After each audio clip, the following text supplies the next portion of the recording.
Muy buenas tardes, amigas y amigos oyentes de Colectivo Burbuja. Os doy la bienvenida a una nueva edición de Debate Directo. Para hoy, en este especial Elecciones Gallegas de 2024, contamos con la presencia de nuestro analista gallego preferido, que es Pedro García Bilbao. Buenas tardes, Pedro. Hola, ¿qué tal? Muy buenas tardes. Buenas tardes por decir algo, porque tenemos otros 4 años más de gobierno de la derecha. Bueno, un auténtico desastre, porque salvo ese breve paréntesis de una legislatura en que hubo un cambio de gobierno, pues realmente Galicia pues sigue con el gobierno de la derecha, otros 4 años más, la oportunidad de cambio de la mano de un gobierno presidido por el bloque nacionalista gallego, dirigido por el bloque nacionalista gallego o encabezado por el bloque nacionalista gallego, pues se ha perdido.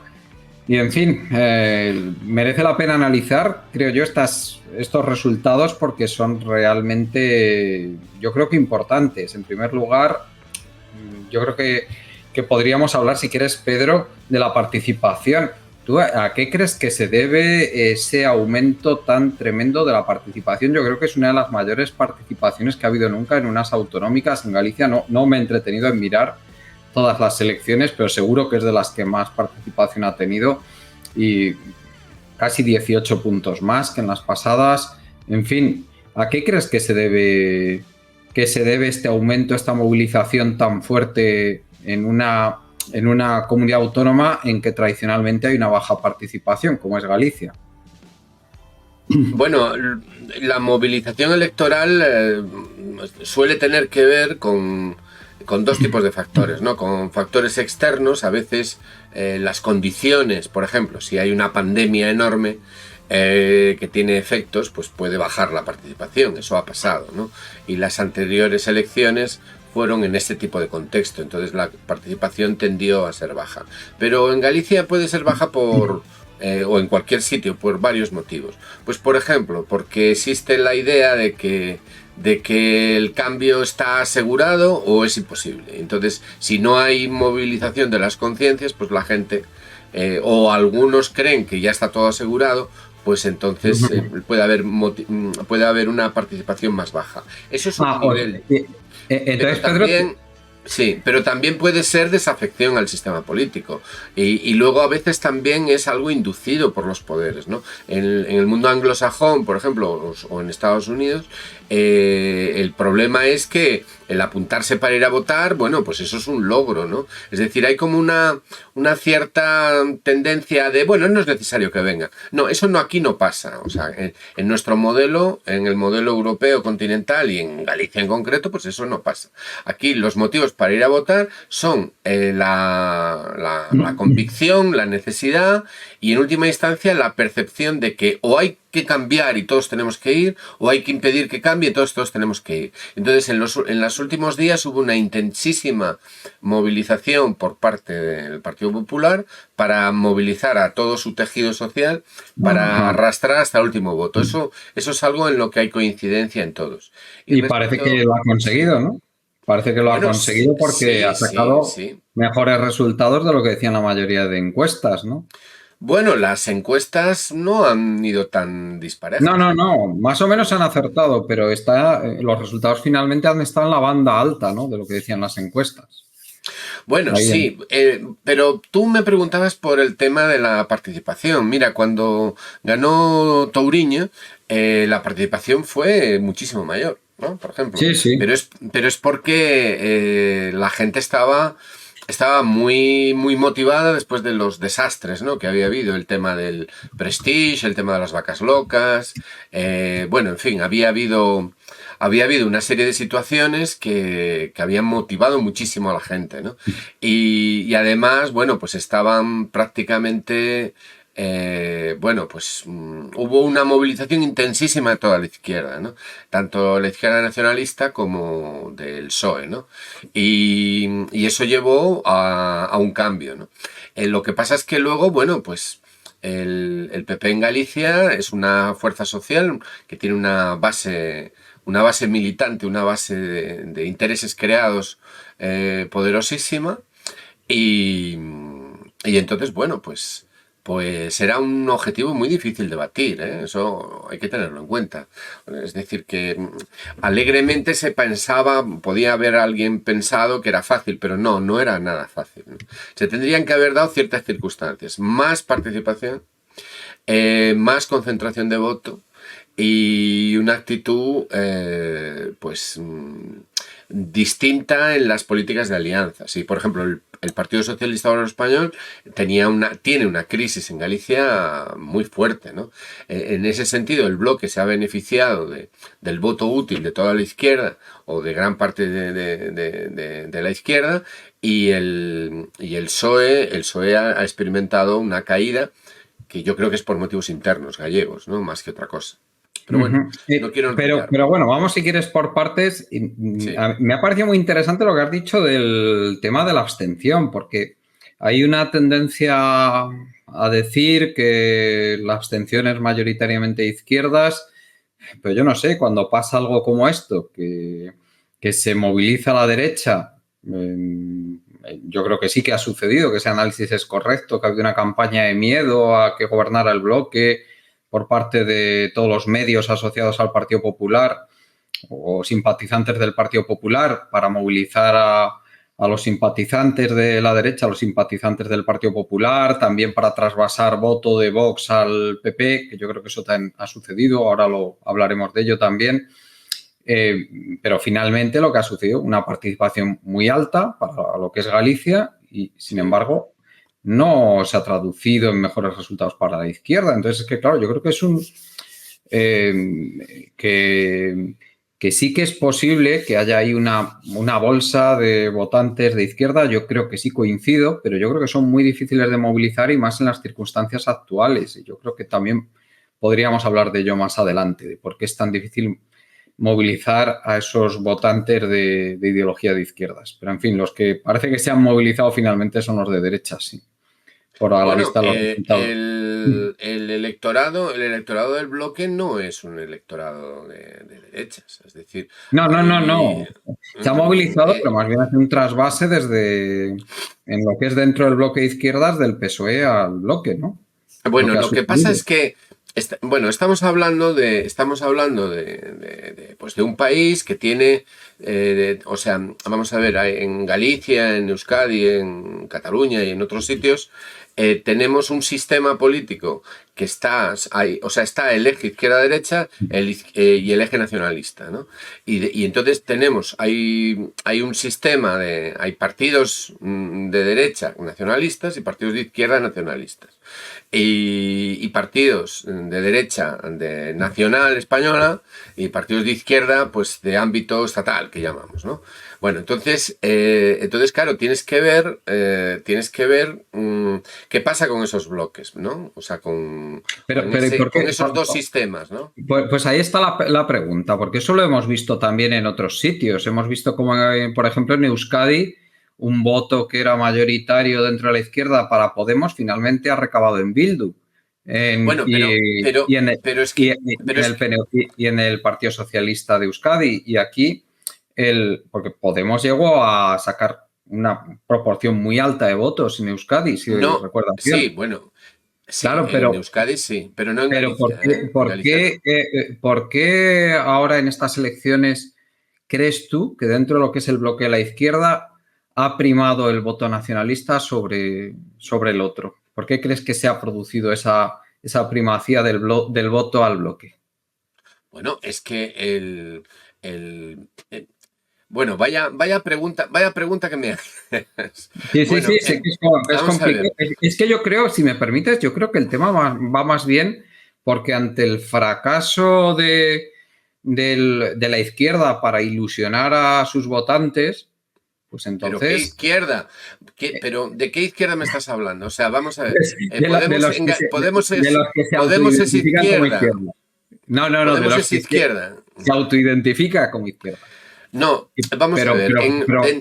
De entrada hay un fenómeno que fue el fenómeno de las mareas, que llegó a tener 15 diputados y que arrinconó de alguna manera al bloque. El bloque experimentó un retroceso. Ellos habían conseguido un buen resultado en las autonómicas anteriores, no, en las otras habían estado pues bien situados, no habían ganado, pero bueno, habían tenido un buen resultado, e incluso ya había habido sorpaso en el pasado. O sea, Beiras logró un sorpaso al Partido Socialista. Es decir, la historia del bloque en Galicia era la historia de una larga resistencia, ¿no? Habían resistido durante muchos años, había habido 2 partidos nacionalistas de izquierda, alguno también de derechas, pero tanto Esquerda Galega ya en tiempos como el Bloque Nacional Popular Gallego habían mantenido una larga lucha, y luego finalmente, después de muchos años de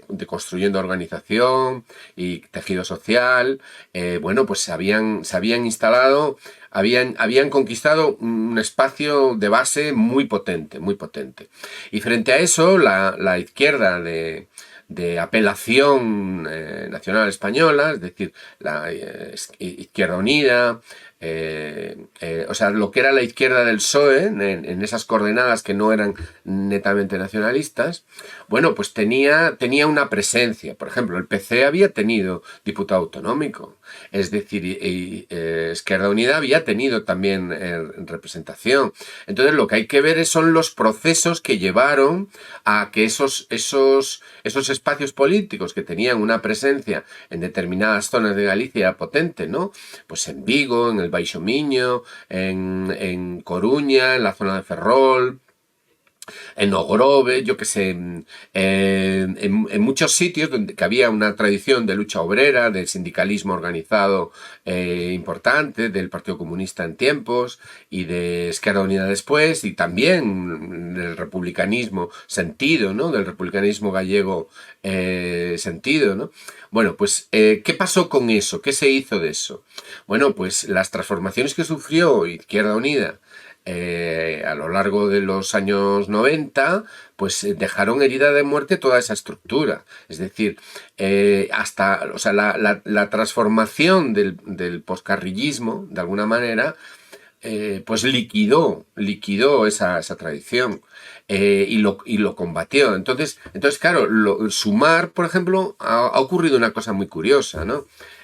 Lois, la candidata y portavoz en la noche electoral, pues dijo que Sumar partía de cero, había partido de cero. Y claro, era muy difícil sacar representación porque había partido de cero. Y que esto era el inicio de un camino nuevo y que, claro, había contado con poco tiempo y que partía de cero. Claro, cuando yo escuché eso pensé, pero bueno, entonces, tantos años de lucha de la gente de Izquierda Unida, de la gente que vino del PCG de tiempos allá, y o sea, eso no ha existido. O sea, Sumar es algo que aparece un día, ¿no? Y no se apoya. Pues hay una explicación de por qué ha tenido 20 y tantos mil votos y en cambio Podemos ha tenido un resultado ridículo. Muy sencillo, porque Izquierda Unida y esa izquierda tradicional sigue teniendo una base, lo que no tiene es una dirección. Lo que no tiene ni una dirección, ni un discurso, ni un programa, ni nada. Y es deudora de las imposturas de las direcciones de Madrid. Y entonces, claro, en esas condiciones, pues ya me dirás. ¿Qué? Entonces, ¿tú crees que la base social de izquierdas de Galicia o bien no ha votado o bien ha votado mayoritariamente al bloque, ¿no? Ha votado mayoritariamente al bloque. Ha habido un trasvase clarísimo. Y la gente que ha votado a Sumar, pues yo me atrevería a decir, ¿no? Que es lo que pueda quedar de la izquierda más tradicional, que viene de esa tradición de resistencia, ¿no? Es que hay que entender los procesos que ha habido. Vamos a ver, aquí se están mezclando dos perspectivas a la hora de analizar. Una es la perspectiva española. La perspectiva de qué pasa a nivel de toda España, a nivel de todo el Estado, y los líos que se traen con Podemos, con Sumar, con el PSOE, lo que es la política nacional y los procesos. Y otra cosa es la historia nacional y política de Galicia en estas décadas, ¿no? Entonces, vamos a ver, aquí quien había conseguido una buena representación fuera del espacio netamente nacionalista y por la izquierda habían sido las mareas. Pero las mareas habían nacido, no era exactamente Podemos las mareas, ¿no? Y además, en las mareas habían participado también sectores nacionalistas, que habían salido de una cierta rigidez, habían escapado de una cierta rigidez que tenía el bloque, porque de entrada el bloque no es un partido, es una especie como de Frente Popular Gallego, para entendernos, ¿no? Que hay un partido poderoso que era o es la UPG, que es un partido de la tradición comunista, y luego un montón de procedencias, tanto organizativas o políticas o personales, pero que se han nucleado en torno a una idea de frentista, una idea de frente. O sea, el bloque en realidad es una alianza importante y ya se ve, ¿no? Y además creciente, y que ahora ha sido capaz de ilusionar y de ser vista como un voto serio, o sea, como una alternativa seria respecto de alternativas impresentables, ¿no?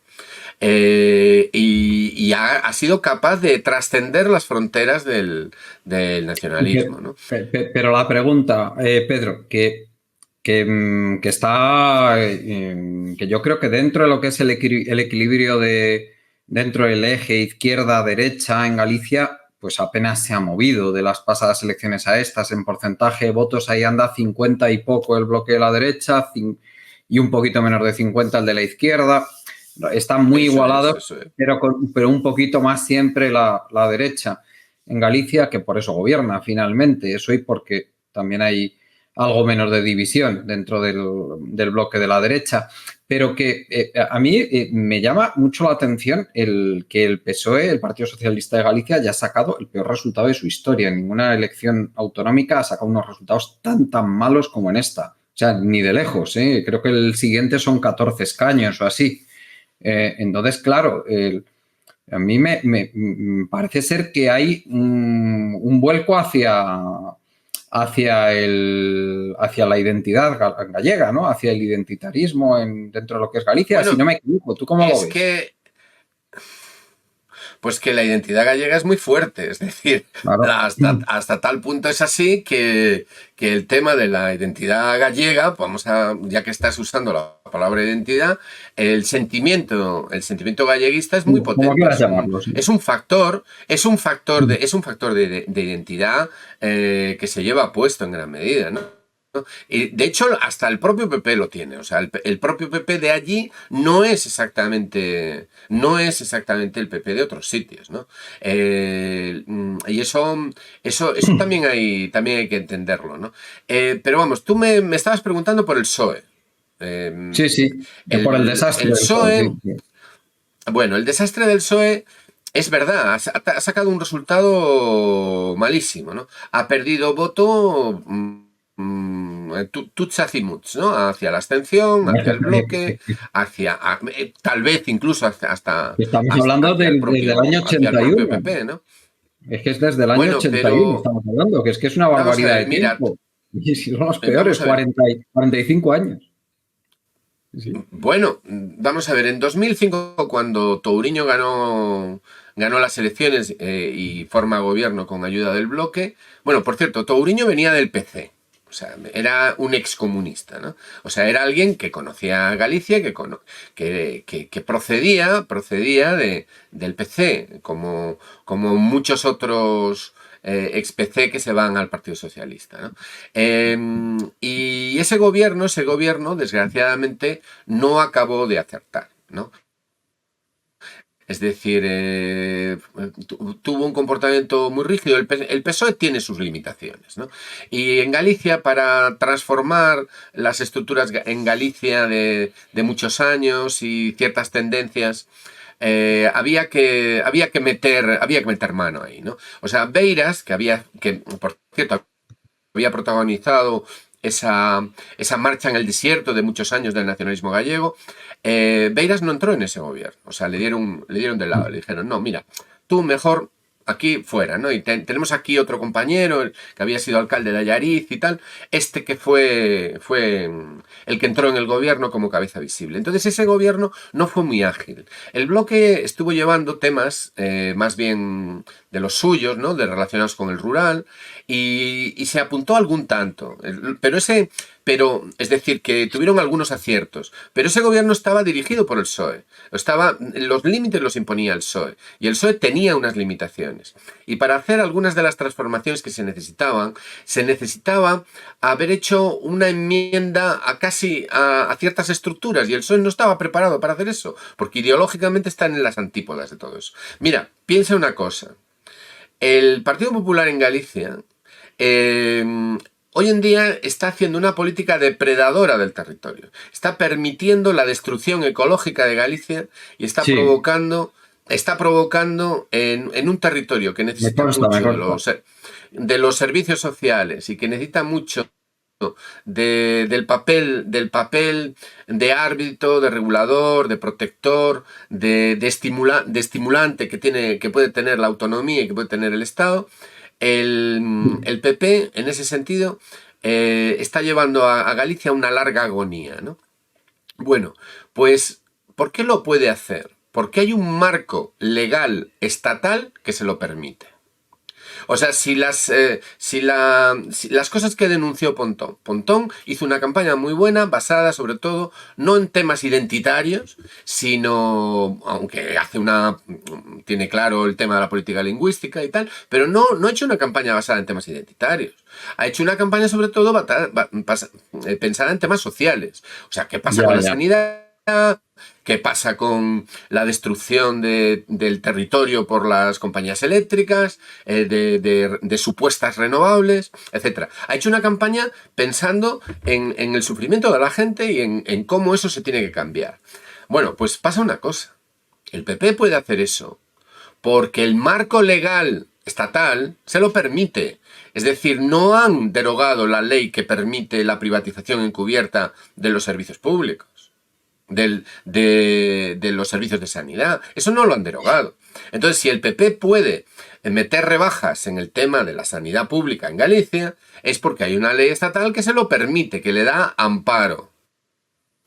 No es solo un tema de que tienen las competencias, no. Es que el gobierno ese tan progresista que tenemos en Madrid le da amparo.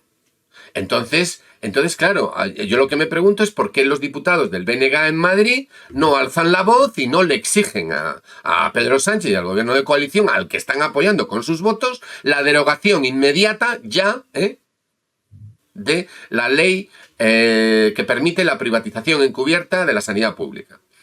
Entonces, claro, el PP hace lo que hace, y eso es lo que quiero decir, porque hay un marco estructural que se lo permite, y ese marco estructural no solo es el gallego, también es el estatal. Y entonces ahí el bloque que tiene representación estatal, tiene representación en las Cortes, tendría mucho más que decir. Por ejemplo, ellos piden un banco público en Galicia. Pero ¿cómo va a haber un banco público? El modelo que rige en el territorio, en todo el territorio, el modelo que rige en España y que ellos apoyan con sus votos en Madrid, no lo contempla. ¿Van a dar la batalla individualmente en Galicia? Entonces claro, aquí hay problemas.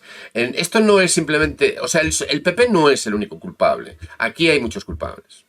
Hay muchos culpables. Y no es solo el PP. El PSOE también. Entonces, ¿tú crees que el PSOE también ha pagado las consecuencias, ¿no? De su falta de acción en ese sentido, en el sentido de políticas más sociales desde Madrid, ¿no? Sí, bueno, yo creo que eso desde luego se puede afirmar, pero el mal resultado en Galicia yo creo que es por motivos internos de Galicia. O sea, los resultados que han ocurrido en Galicia tienen un componente de lectura interna muy fuerte. Es claro, como cuando te dicen ahora, es que claro, el tema del desgaste porque cede ante los nacionalistas y tal, esto todo lo que dice la derecha, ¿no? Pero vamos a ver, el electorado gallego ha votado, un tercio del electorado gallego ha votado a los nacionalistas y ha votado al bloque, y el bloque es un bloque, es un partido muy fuerte que tiene un discurso muy poderoso. Entonces, un tercio ha sacado más del 30%. Pedro, si me permites, lo veo exactamente igual que tú. Ese análisis es una auténtica estupidez porque no tiene sentido. La izquierda gallega no ha castigado las políticas de pacificación que tiene el PSOE con el nacionalismo o de intentar tener un diálogo, de intentar que haya una convivencia. La convivencia que rompió el PP, ¿no? Claro, eso no lo tiene el PSOE. Eso no lo tiene el PSOE y no le han castigado por eso. No es evidente. No. Mira, hay una cosa que hay que...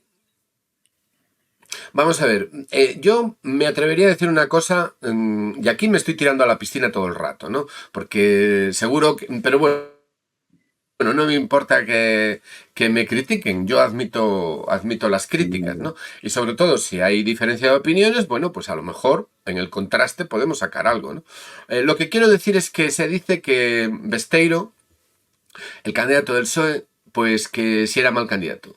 Bueno, a mí me ha dado muy buena impresión. Yo no es que sea yo sospechoso de simpatía por el PSOE, ¿no? Pero a mí este candidato me ha parecido distinto a los que ha tenido en el pasado. Hay que pensar también la odisea personal que ha tenido este hombre, ¿no? Es decir, este hombre fue acusado falsamente, le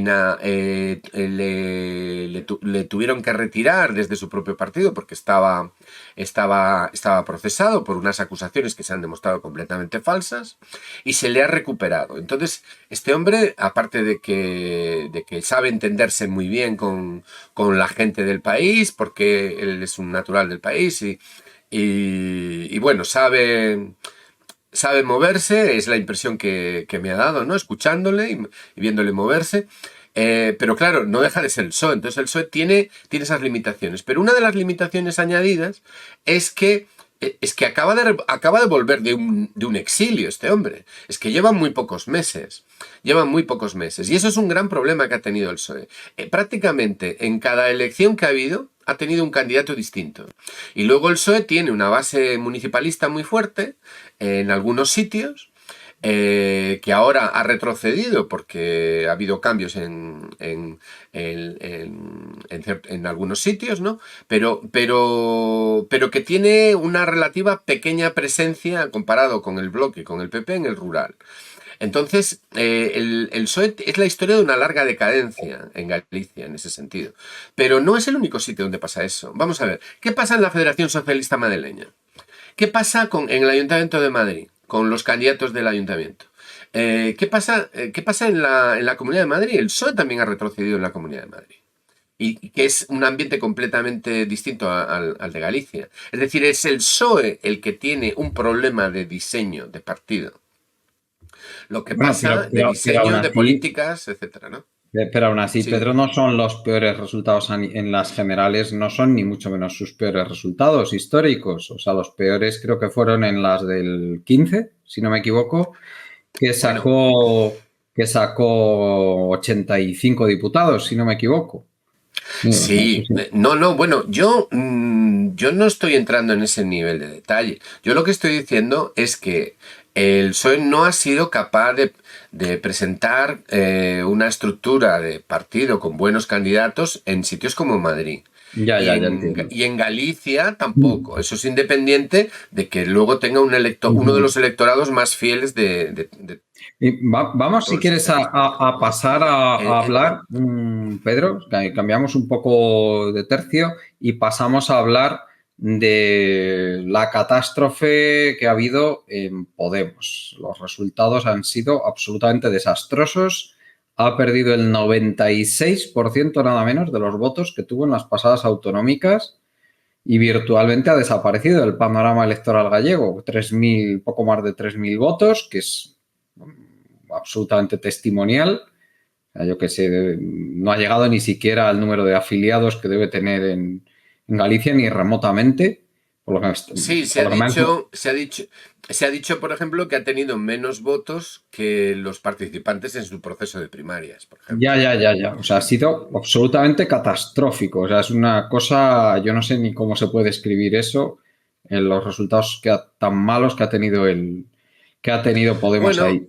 ¿Cómo crees que puede repercutir eso de cara a la evolución del partido, a ese intento de salvamento que está teniendo que está teniendo especialmente Pablo Iglesias desde su medio, desde Canal Red de Podemos, porque yo creo que están en esa operación de intentar que Podemos no desaparezca. ¿Cómo crees que puede influir en las europeas, que las tenemos a la vuelta de la esquina? O sea, ¿cómo ves el futuro de Podemos después de estos resultados? Bueno, vamos a ver, Podemos en Galicia no ha tenido tampoco un pasado de grandes éxitos, porque cuando ha tenido éxitos, los ha hecho siempre en comunión con otras fuerzas de allí, ¿no? Y entonces ahora debe ser no la primera, pero casi la segunda vez o así, que tiene prácticamente una presencia en solitario. O sea, ha tenido muy pocas presencias en solitario. Y entonces, Podemos en Galicia es como un bacalao en el Sáhara. Es decir, es un marciano.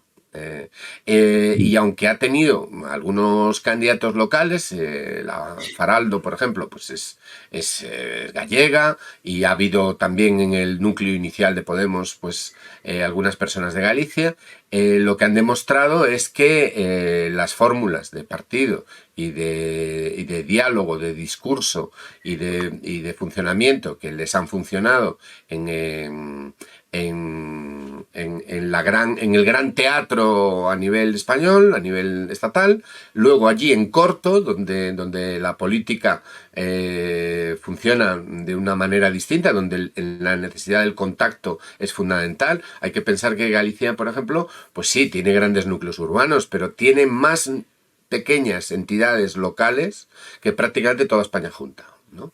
Entonces la estructura del territorio, la estructura del electorado, la estructura física, de reparto físico, o sea, o en Galicia tú tienes zonas de asentamiento y tienes militancia.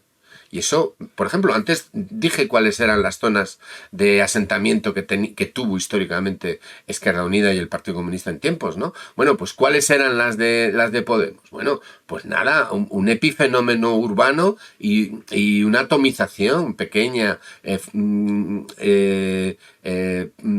por el resto del territorio. O sea, es que prácticamente no tienen tejido ni tienen una militancia establecida sobre el territorio. Entonces la conclusión es que ¿cuál es desde tu punto de vista? ¿Que realmente esto no es significativo, que no va a tener influencia sobre las europeas o sí la va a tener? ¿Cómo lo ves tú? Bueno, yo creo que lo que vamos a ver, lo que van a intentar es reforzarse en el terreno que ellos saben controlar, o creen que controlan, que es el terreno pues de la fidelización de voto o de la consecución de voto a través de las plataformas, a través de las redes, a través de su medio de comunicación, a través de los altavoces mediáticos. Entonces van a intentar reeditar éxitos pasados basados en ese tipo de comunicación política y en el hecho de que a nivel europeo funciona el colegio único y entonces ningún voto se pierde. Y luego, por otra parte, pues hay esos condicionantes propios de las europeas, como por ejemplo el hecho de que no hay la sensación de que puede ocurrir algo si te equivocas con el voto o sale lo que no se debe, porque la elección al Parlamento Europeo, bueno, pues es más, permite más alegrías. No te estás jugando tanto como en tu ayuntamiento o en tu comunidad autónoma, ¿no? Entonces yo creo que ellos van a intentar hacer la política en el ámbito que saben. Pero en Galicia, y voy a rescatar una de las hipótesis que has planteado, en Galicia lo que ha pasado es que para poder tener un buen resultado en Galicia tienes que tener una base territorial, o por lo menos haber levantado una base territorial, una base militante y una presencia que permitiera el contacto cara a cara y la extensión de un discurso.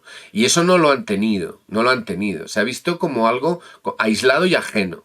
Y entonces quien en el pasado pudo simpatizar con ellos a través de otras transversalidades, de otros contactos, pues lo que ha hecho es ha hecho una migración de votos. O sea, el voto ideológico de Podemos es el que ha demostrado que es inexistente en Galicia. Esa es la clave del asunto. Claro. Y el voto de presión, el voto de groupie, el voto groupie, pues ha mostrado su es decir, quiero De decir, todas de maneras, los seguidores de las redes, ¿no? si me Dime, permites que dime. haga un poco de análisis de redes, los resultados que está teniendo en redes Pablo Iglesias no son buenos. Si tú No, miras no. su Twitter, está con un promedio de 20 y tantas mil visualizaciones por tweet. O sea, es poquísimo. O sea, tú miras algún influencer, incluso influencer de la política. Estoy pensando, por ejemplo, este chico joven eh, que es es una persona que lo que hace es hablar de cosas de izquierdas, Alan Barroso. Tú miras su Sí, Twitter sí, sí. y tiene como el triple que Pablo Iglesias. Y no tiene Bueno, ningún partido político, ¿sabes? O sea, no es el líder de ningún partido político este chico. O sea, es realmente desastroso que esté en claro. veintitantas mil Bueno, visualizaciones. Y si miras YouTube, en su canal, la base anda alrededor de las 50, 60 mil visualizaciones y el resto de contenidos pues andan mucho más bajos, andan en 10.000, en 8.000, en 15.000. O sea, realmente no son buenos resultados, ¿sabes? es que hay unas contradicciones ahí difíciles de resolver. Una de ellas es el pasado inmediato. Es decir, tú ahora viene uno de estos y hace una crítica mordaz y certera que hace reír a la gente y dice, coño, es verdad, mira lo que ha dicho y tal, ¿no? Pero claro, si tú has sido vicepresidente del gobierno y dices no sé qué, pues ahora dices no sé qué, que antes no decías, pues mucha gente va a decir, oye, ¿y eso por qué no lo decías antes? ¿Y eso por qué no lo aplicaste tú cuando tenías no sé cuántos diputados, ¿no? Entonces, claro, eso a esta persona que tú dices, Barroso, pues nadie se lo puede decir. ¿Por qué? Pues porque es propiamente un youtuber, es propiamente un comunicador que hace un mensaje mordaz, hiriente, acertado, irónico y de denuncia, pero al que nadie le puede achacar incoherencia, al que nadie le puede achacar Sí, sí.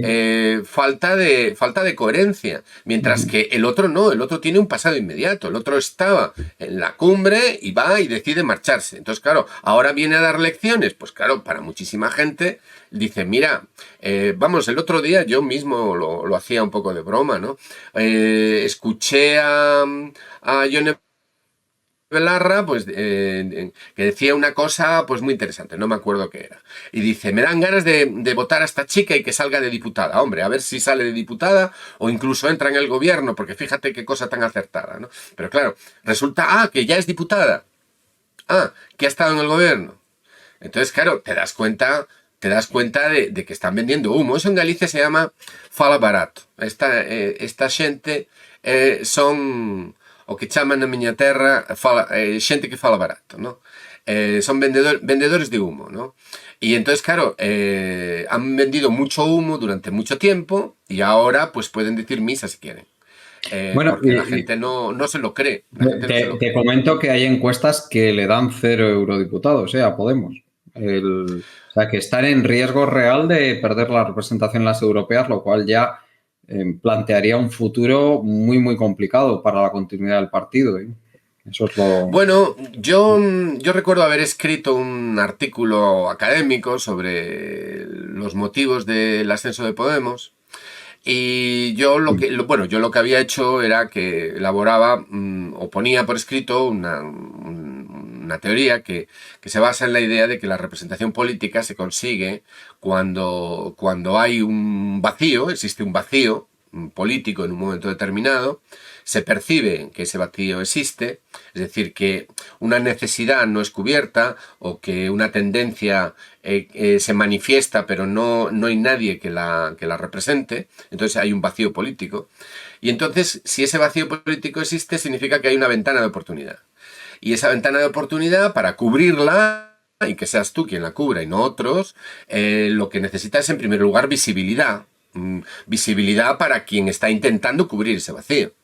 Lo que pasa es que la visibilidad por sí sola no vale, porque la gente te puede ver, te puede ver y te puede reconocer y echarte una bronca, ¿no? Porque lo que ocurre es que te ve Y lo que no quiere, o sea, sabe quién eres, ¿no? O sea, no basta simplemente con que te vean, porque tú ves a mucha gente. Ves al que está en contra, al que está a favor, ves... hay muchas visibilidades. No basta la visibilidad. La visibilidad es un problema técnico. Tú puedes conseguir visibilidad con mucho dinero, con medio propio, con el apoyo de los medios, de muchas maneras, haciendo las cosas bien con los recursos que tengas, si tienes un mínimo de recursos. Entonces, la visibilidad, en primer lugar, es fundamental en política, porque si no, ya directamente No existes. no vas a conseguir No, nada. ya está. No existes. Da igual que tú tengas la piedra filosofal, que tengas la respuesta, la solución del cáncer. Da exactamente igual. No te conocen, no te ven, no existes. Entonces, ¿qué más se necesita aparte de que haya un vacío, de que haya visibilidad? Pues se necesita reconocimiento, que la gente se reconozca en tus palabras. Entonces, claro, si resulta que hay un vacío, que hay visibilidad y además se reconocen en tus palabras y se produce un entendimiento y la conexión de la esperanza y la ilusión, pues entonces, chico, lo tienes hecho. Es decir, y eso es lo que consiguió Podemos, eso lo organizó muy bien. Ellos consiguieron, existía el vacío, que era objetivo, consiguieron visibilidad y transmitieron esa confianza, esa ilusión y lograron ese reconocimiento. Bueno, y cuando llegaron ahí arriba, ¿qué pasó? Pues pasó que ahora les visibilizan, pero ya no hay reconocimiento. Eso es. Claro, y entonces, claro, si ahora con los... ellos son conocidos. Ellos tienen la capacidad para comunicar y tienen la capacidad para hacerse visibles. Desde luego, más que cualquier otro de los que está a la izquierda del PSOE, ¿no? ¿Y qué es lo que ocurre? Pues lo que ocurre es que si, pese a todo, tienen problemas para sacar un diputado europeo, es que es entonces el descrédito total. Es que ya habitan en el descrédito. Y eso es muy difícil. Yo creo que ahí va a haber un problema realmente serio y creo que ahora mismo esto no es bueno para las europeas, para Podemos, lo que ha pasado en Galicia. Porque es una debacle tan absoluta que... Es el honor perdido. Es el honor perdido de Katarina Blum. Bueno, acabas de soltar otra variable. Es el tema de que, aunque yo defiendo, y yo creo que coincidimos, el que no es tan importante el resultado en Galicia, porque vienen de resultados escasos en Galicia, no ha sido su fuente de votos fundamental. Su fuente de votos no ha sido Galicia, ¿no? O sea, el tanto por ciento del voto gallego no ha sido el que les ha catapultado, aunque ellos habían conseguido resultados en Galicia, ¿no? Pero no por sí solos, sino con el fenómeno mareas, ¿no? Y con además, es decir, un aglomerado más amplio, ¿no? No se entiende, Pedro, el que hayan querido presentarse, te digo yo, que tal vez hubiera sido mejor no hacerlo, pero bueno, eso ya es cuestión que no. Sí. Es que hay gente que está encantada de conocerse, hombre. Entonces, está encantado de conocerse y ¿cómo es? Un imbécil nunca se repone de un éxito, ¿comprendes? Bueno, si quieres, cambiamos también. Vamos a hablar ahora de Sumar, si te parece. Vamos a hablar de ese otro desastre a la izquierda del PSOE que ha sido Sumar. Unos resultados muy, muy por debajo de lo que anticipaban las encuestas, que le daban en torno al 4%. Han sacado por debajo el 2%. Realmente han sido resultados malísimos. Si contamos el voto que sacó la coalición que se presentó a las anteriores elecciones, en que estaba Podemos, en que estaba Nova, bueno, en fin, han perdido la mitad de los votos, un poco más de la mitad de los votos, creo que han perdido. Entonces, Marta Lois, por supuesto, bueno, a mí me ha dado pena porque según cuentan, estaba Íñigo Errejón en el mismo hotel que estaba ella y se negó a salir a la rueda de prensa. La dejó sola. Yolanda Díaz tampoco la apoyó en la noche electoral. Hay cosas significativas como que ayer la foto de perfil de Twitter de Marta Lois estaba ella posando en una foto con Yolanda Díaz y hoy esa foto ha desaparecido y está ella sola. Yo creo que esto es significativo. ¿Por qué ha pasado eso? No sé. Desde luego, creo que es una cosa muy triste para la candidata de Sumar y un resultado extremadamente negativo para Sumar, ¿eh? Que ya creo que también merece la pena analizarlo tanto en clave gallega como en clave de la propia de esta propia formación electoral, que hacia dónde va, porque no, o sea, parece, si me permites, Pedro, voy a hacer un poco. Errejón siempre se quejó de que los malos resultados de Podemos eran porque era demasiado de izquierdas, según él. Decía que no, entonces que había que ser más transversal, que había bueno, pues parece ser que Íñigo Errejón no estaba muy acertado si atendemos a estos resultados de Galicia. Yo creo que esa podría ser una primera lectura, aunque seguro que Íñigo Errejón no la está haciendo y ni mucho menos en público. ¿Qué piensas tú de estos resultados de Sumar? Bueno, vamos a ver. El Sumar exactamente lo que hay que preguntarse es qué es o qué quiere ser. O sea, es que ahí viene el primer problema. Además, repito, Lois plantea en la explicación que da, en el mensaje que da la noche electoral, al valorar los resultados, que su grupo partía de cero. Ya, pero eso es ridículo. Pero eso no se lo cree nadie, lo sabes. No, pero lo dijo, ella lo dijo. Ya, pero pero es que es una cosa. Entonces, yo no ¿pero por qué entiendo es muy bien ridículo? cómo. ¿Por qué es ridículo? Ya, Es dime. ridículo porque no partía de cero. Es decir, en Galicia había un espacio político que era la izquierda, vamos a decir ya sé, a mí es que estas palabras no me gustan, pero bueno, era la izquierda de ámbito estatal, que era Izquierda Unida, que era el Partido Comunista y que eran las distintas tendencias y las distintas personas que formaban parte de ese espacio, que era una izquierda pues que no era nacionalista. O sea, que no se reconocía en el espacio nacionalista y que había tenido incluso sus puntos de fricción, sobre todo por parte de algunos dirigentes en el pasado, ¿no?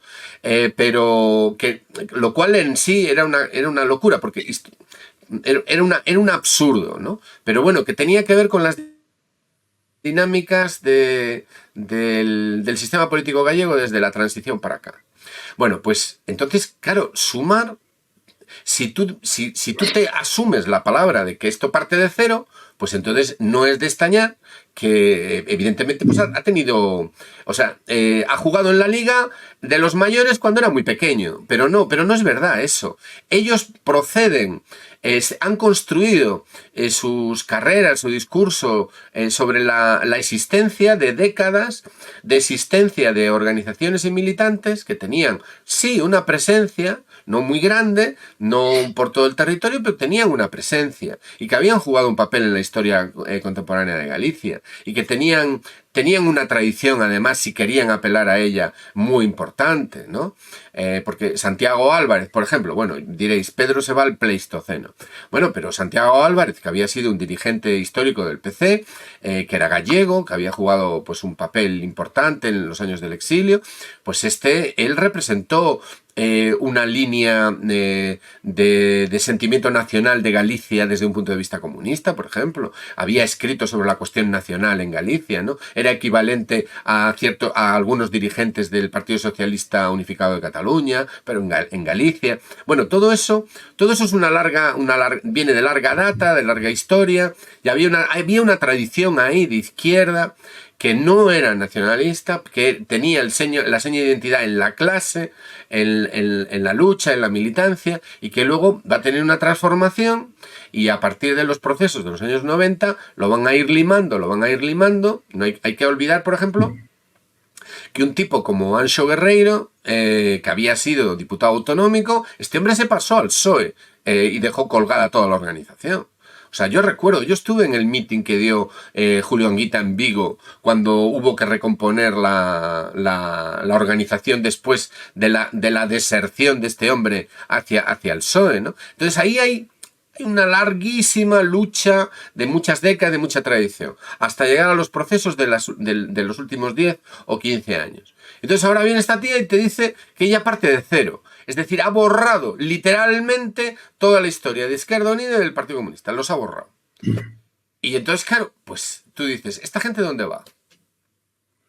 Claro, lo post-woke pues no necesita de estos lastres del pasado. Pero que yo me pregunto... Entonces se ha topado de bruces con la realidad. Y la realidad es que la gente que tiene un sentimiento de izquierda y que vive en el país y que sabe de los problemas del país y que tiene que soportar a un PSOE del que desconfía y a un PP que es el que sufre todos los días, pues dice, pues voto al bloque, ¿no?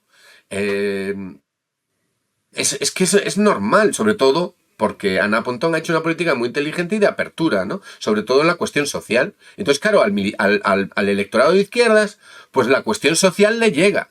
La cuestión social le llega. Le llega el tema de la sanidad, el tema de la enseñanza, el tema ecológico también, todos esos temas le llegan al electorado de izquierdas. Entonces, ¿dónde no había mensaje de izquierda en el tema social, de compromiso social? Pues en el discurso que ha hecho esta gente. Entonces, claro, tú rompes con tu tradición histórica, la consideras un lastre porque ahora eres hipermoderno y estás en otras cosas, ¿no? Mucho más identitarias, mucho más woke, mucho más no sé qué. Y la cuestión social, pues es simplemente una engañifa. ¿Por qué? Porque claro, si empiezas a exigir demasiadas cosas sociales, lo mismo te crea dificultades con el gobierno de coalición, que tiene unos límites. En otras palabras, Yolanda ha perdido la oportunidad de pedir más cariño, más amor, más entendimiento y más diálogo en Galicia. Habría tenido que acompañar a Lois en esta cosa, pero bueno, estaba muy ocupada acudiendo al Vaticano, ¿no? Es que es increíble, ¿no? Es decir, va y se nos va al Vaticano a hablar con el Papa vestida, solo le faltaba la peineta que usó la Cospedal, ¿no? Entonces, claro, además hay otra cuestión. ¿Por qué esta mujer que estaba de portavoz de Sumar en el Congreso es la candidata y ahora qué va a hacer? Ahora va a abandonar, se va a marchar. Es decir, la han mandado a una misión suicida a esta gente, a Lois. Eso era una misión suicida. Y eso se ha percibido. Se ha percibido. O sea, si tú entras en batalla sin voluntad de lucha, sin objetivos claros y sin un discurso social y además dices que eres de izquierdas, pues entonces pues estás apañado. Y luego está otro tema. Dicen que son de izquierdas. O porque una cosa que está haciendo Errejón es que está reconsiderando el tema. Hay que pensar una cosa. Errejón es podemita ideológicamente en sentido puro. Totalmente. Es decir, su discurso, este discurso que tiende a negar la izquierda y la derecha, que tenía Podemos en sus inicios, ese es el discurso de Errejón. Claro, sí. Ese es el discurso de Errejón. Entonces, Errejón tiene la posibilidad ahora de ir al laboratorio gallego y probar, que monte más Galicia, a ver qué pasa, hombre. Que lo monte, a ver qué pasa. Sí. Vamos, yo igualmente hago el mismo análisis que para Podemos, evidentemente Sumar no se va a hundir totalmente en las elecciones europeas, pero creo que va a tener unos resultados realmente malos, ¿eh? No pinta nada bien, desde luego no creo que llegue ni mucho menos al 10%. Es que está sacó el 10%. Bueno, vamos a ver. Unidas Podemos en las elecciones del 19 y vamos, las encuestas le están dando ahora mismo en torno al 8%, ¿eh? O sea que resultados muy, muy malos, ¿eh? Podría quedar por debajo. Bueno, vamos a ver, aquí nos estamos olvidando de que Izquierda Unida a nivel estatal había llegado a quedarse con 2 diputados. Sí. Con 2 diputados. Estaba Gaspar Llamazares y la cuestión estaba, bueno, pues contabilizamos también a los catalanes. Es decir, se había quedado reducido al mínimo. ¿Y por qué se había quedado reducido al mínimo? Porque los suyos no le votaban. O sea, el problema de la izquierda es cuando los tuyos no te votan, pues entonces es que hay un proceso abierto. Un proceso de descomposición ideológica. De todas maneras, la línea que ellos están siguiendo es el discurso que ellos han practicado desde que Anguita salió de escena política hace ya muchos años, es que si hacías un discurso muy de izquierdas, entonces no te votaban. Lo cual se ha demostrado que no es así. Es decir, cuando tú haces un discurso de izquierda, los tuyos te votan. O sea, tú lo primero que tienes que asegurar es que los tuyos te voten. Pedro, yo planteo una cuestión. O sea, si tú te vas... Ya sé que esto no es ciencia dura, ni mucho menos, pero si tú te vas a los barómetros del CIS, tú tienes más o menos un tercio del electorado que se autodefine a la izquierda del PSOE. Un tercio del electorado. Sí. Sí. ¿Qué está pasando entonces para que los partidos a la izquierda del PSOE saquen estos resultados tan desastrosos? Porque, no sé, a mí Porque me parece... Pues que no contentan a su electorado. Es decir, Claro. Pueden ilusionarles con la idea de que les van a contentar.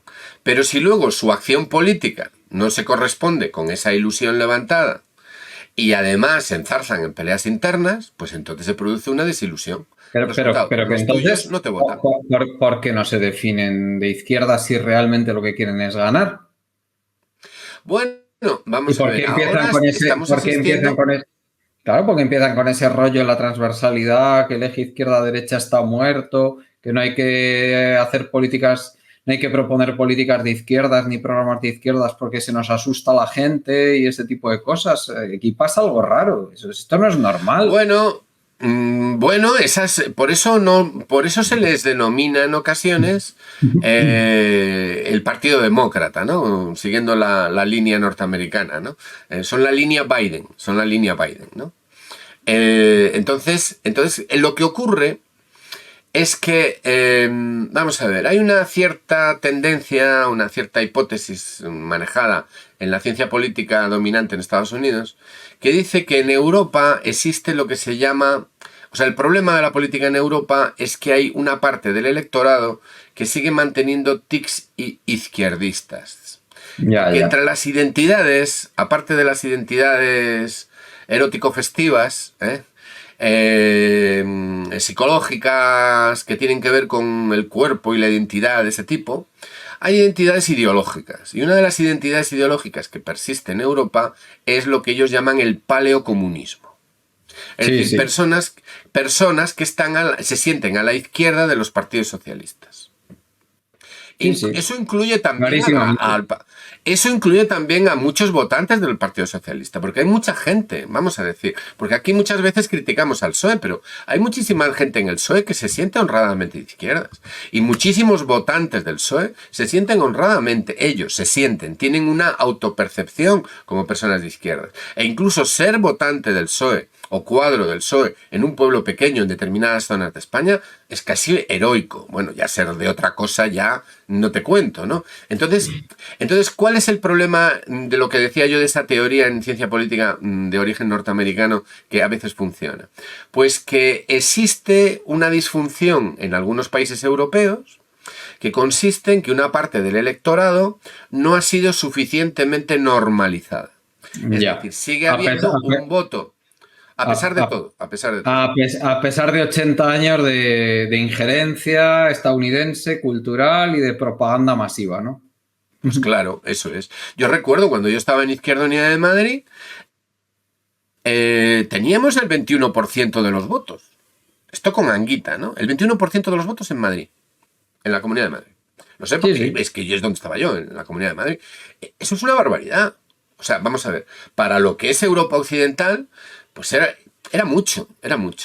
Entonces la cuestión es, bueno, pues si hay una parte del electorado que pese a los desastres de sus dirigentes, pese a los errores de las líneas políticas y pese a que no lo hacen bien, siguen votando a la izquierda. Entonces, ¿tú cómo te cargas eso? Bueno, pues en un sistema dictatorial, pues te los cargas ya directamente. Pues claro, esto es Europa Occidental, entonces aquí eso no se hace, ¿no? Porque aquí la política funciona de otra manera. Es decir, eso no es aceptable en el sistema occidental dominante, afortunadamente. Entonces, ¿tú cómo puedes desactivar a ese voto persistente de gente que sigue creyendo en cuestiones tales como la justicia social y que Juan Ramón Rayo es un alucinado, subvencionado por alguna oscura entidad neoliberal con base en Suiza.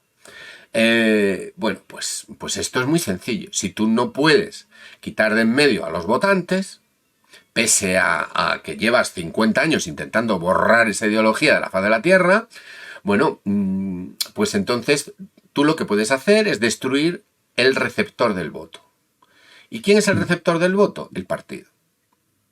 El partido es el receptor del voto. Entonces no es de extrañar que todos aquellos que tienen un discurso antipartido, un discurso a favor de las nuevas formas de hacer política, bueno, pues ahí el Partido Demócrata en ese sentido pues ha demostrado, el Partido Demócrata norteamericano pues ha demostrado una capacidad de influencia muy notable.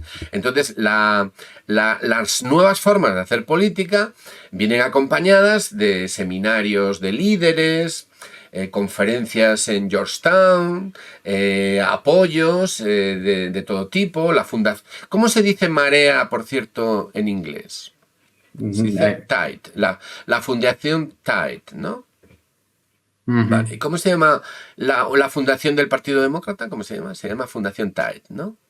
Entonces, claro, todo este tipo de discursos de la nueva política, las nuevas formas de hacer política, lo viejuno, lo viejo, lo antiguo, todo eso es una corriente ideológica que va a encontrar apoyos. Es eliminar cualquier cosa que huela a socialismo de la presencia realmente en los parlamentos, o sea, y del discurso público y presencia pública. Ese es el tema. Entonces, y bueno, y realmente la prueba la tienes, Pedro, que tenemos en realidad existen partidos con ese discurso, pequeños partidos, pero no salen en ningún medio. Cuando dices que existen partidos con ese discurso, ¿a qué discurso te refieres? Pues un discurso socialista. Pequeños, muy pequeños. Bueno, pero no salen en ningún medio. Bueno, vamos a ver. Vamos a ver. No olvidemos que para la derecha norteamericana, bueno, para la otra derecha norteamericana, Obama era socialista. Es decir, Obamacare, el hecho de desarrollar un programa mínimo Pero bueno, yo creo que la mayoría de nuestros clientes tienen claro que existe ese desplazamiento hacia la derecha de lo que es el centro de gravedad, ¿no? De la política, por lo menos de la política que está en los medios y que se considera izquierda cosas que no son más que tibiamente socialdemócratas. ¿Sabes? Es un socioliberalismo. En realidad. Bueno, vamos a ver. Es que hay que pensar el impacto que le provoca la Unión Europea realmente existente al político norteamericano medio. El político norteamericano medio llega a Europa y se piensa que estos son países socialistas, así, de entrada. Ya. Teniendo en cuenta lo que tienen allí. Entonces, esto es una cosa que empezó muy en serio y muy planificado en los años 80, cuando entra la señora Thatcher, cuando entran los neoconservadores en acción, y empezó con la destrucción del Partido Laborista en Inglaterra, con el apoyo a lo que se llamó la Tercera Vía y a la aparición de Blair y el New Labour, ¿no? el nuevo laborismo. Y entonces, por ahí empezó a destruirse. Lo primero que destruyeron ya hace mucho tiempo fueron los propios partidos socialistas. Los Bad Godesberg es la localidad, lo digo porque quizá no todo el mundo lo sepa, en el que el Partido Socialdemócrata Alemán, que venía del exilio, Willy Brandt estuvo exiliado en Suecia durante la época nazi, ¿no? Los supervivientes del Partido Socialdemócrata Alemán, que habían estado en la lucha contra los nazis, bueno, pues esta gente se encuentran con que son parte fundamental de la República Federal en los años inmediatos, cuando está la ocupación aliada. Entonces, claro, los aliados o Estados Unidos está dispuesto a apoyar el que haya gobiernos que tengan un cierto sentido social importante y que ciertos aspectos de la agenda socialdemócrata se apliquen, porque hay que contener las contradicciones sociales para evitar que el este que está del otro lado, pueda aprovechar contradicciones. Bueno, pero siempre y cuando seguirán siendo fieles, siempre y cuando seguirán siendo fieles a los Estados Unidos. Eso es. Claro. Bueno, claro. Entonces en Bad Godesberg tiene lugar, que es una ciudad de, si no recuerdo mal, debe ser de Renania-Westfalia o de por ahí. Bueno, pues tiene lugar un congreso en el cual el Partido Socialdemócrata Alemán renuncia al marxismo, renuncia a la lucha de clases, renuncia a todos estos ítems que venían de la tradición socialista alemana. Sí. Y luego los años finales de los 40, los 50 y los 60, pues son los años de la construcción socialdemócrata de Europa, ya dentro de esas coordenadas normalizadas. Bueno, pues eso, que habrá aquí gente que nos critique por idealizar ese periodo desde un punto de vista de izquierda, pero bueno, la Europa social, la Europa del estado del bienestar se construye ahí, y lo del estado del bienestar pues es la aportación del laborismo inglés, ¿no? Claro, ya en los 80 les pareció demasiado y decidieron... Claro, eso es. En los 80 ya dijeron, bueno, esto es horrible, o sea, ¿y dónde primero vienen con las rebajas? En Inglaterra, ¿no? Y además, además es muy interesante, ¿no? Porque la labor de demolición interna que hacen de la izquierda europea está muy ligada a la experiencia norteamericana y británica del New Labour, y luego eso va a pasar al continente, y entonces se va a ir demoliendo. Bueno, pues ahora, digamos que como en los últimos 20 años o 25 años, esa labor acaba ya de arrasar, no ya a los partidos socialistas, que esos estaban normalizados, sino también a la izquierda de los partidos socialistas, a los partidos comunistas, que estos se van suicidando a partir del año 90, pero claro, como las contradicciones existen, como sigue habiendo ese voto de resistencia ideológica que muchas veces no tenía dónde depositarse, pues va probando aquí, va probando allá, y entonces finalmente lo que hemos encontrado en los últimos 20 años es muchísimo apoyo y muchísima interconexión entre el Partido Demócrata Americano y las nuevas izquierdas europeas. Esas nuevas izquierdas europeas pues han practicado pues eso, las políticas de las identidades, desaparece la clase obrera como concepto, desaparecen los trabajadores como concepto, desaparece incluso los objetivos propios de la socialdemocracia. Es que un señor como Juan Francisco Martín Seco, por ejemplo, o un señor como Vicent Navarro, o como, bueno, pues ahí ya no son aceptables. Conocemos, que no son aceptables, desbordan por la izquierda. Ya sé que habrá gente muy izquierdista que le parezca de risa esto que digo, pero un señor socialdemócrata hoy en día es alguien que es inaceptable para toda esta gente. No y eso ese es el asunto. Pero y la demostración es cómo la tibia socialdemocracia de Podemos era demasiado, ¿eh? Y finalmente han preferido sustituirlo por Sumar, que es algo mucho más aceptable para nuestro régimen del 78, que al fin y al cabo pues es un régimen subsidiario del estadounidense. En fin, es llamativo, porque tú fíjate que si nos vamos a esa horrible dictadura que según toda esta gente es Rusia, pues ahí vemos que el principal partido de la oposición es el Partido Comunista, que saca sobre el 20% de los votos, y es un partido comunista que está pues muy a la izquierda de lo que puede ser Sumar. O sea, que es una cosa curiosa como... Sí, hombre, sí. Como eso el Partido Comunista... Sí, como eso Ziuganov, escucha, Ziuganov no es Yolanda, sí, estoy de acuerdo. Sí, claro, pero que fíjate que en esa dictadura horrorosa sí que existe ese partido, y aquí no puede existir. Aquí en esta democracia tan plural y tan magnífica que tenemos. No, aquí existe el Partido Comunista, incluso hay varios partidos comunistas. Sí, existe, Donde pero no con el existe 20%. es en Ucrania.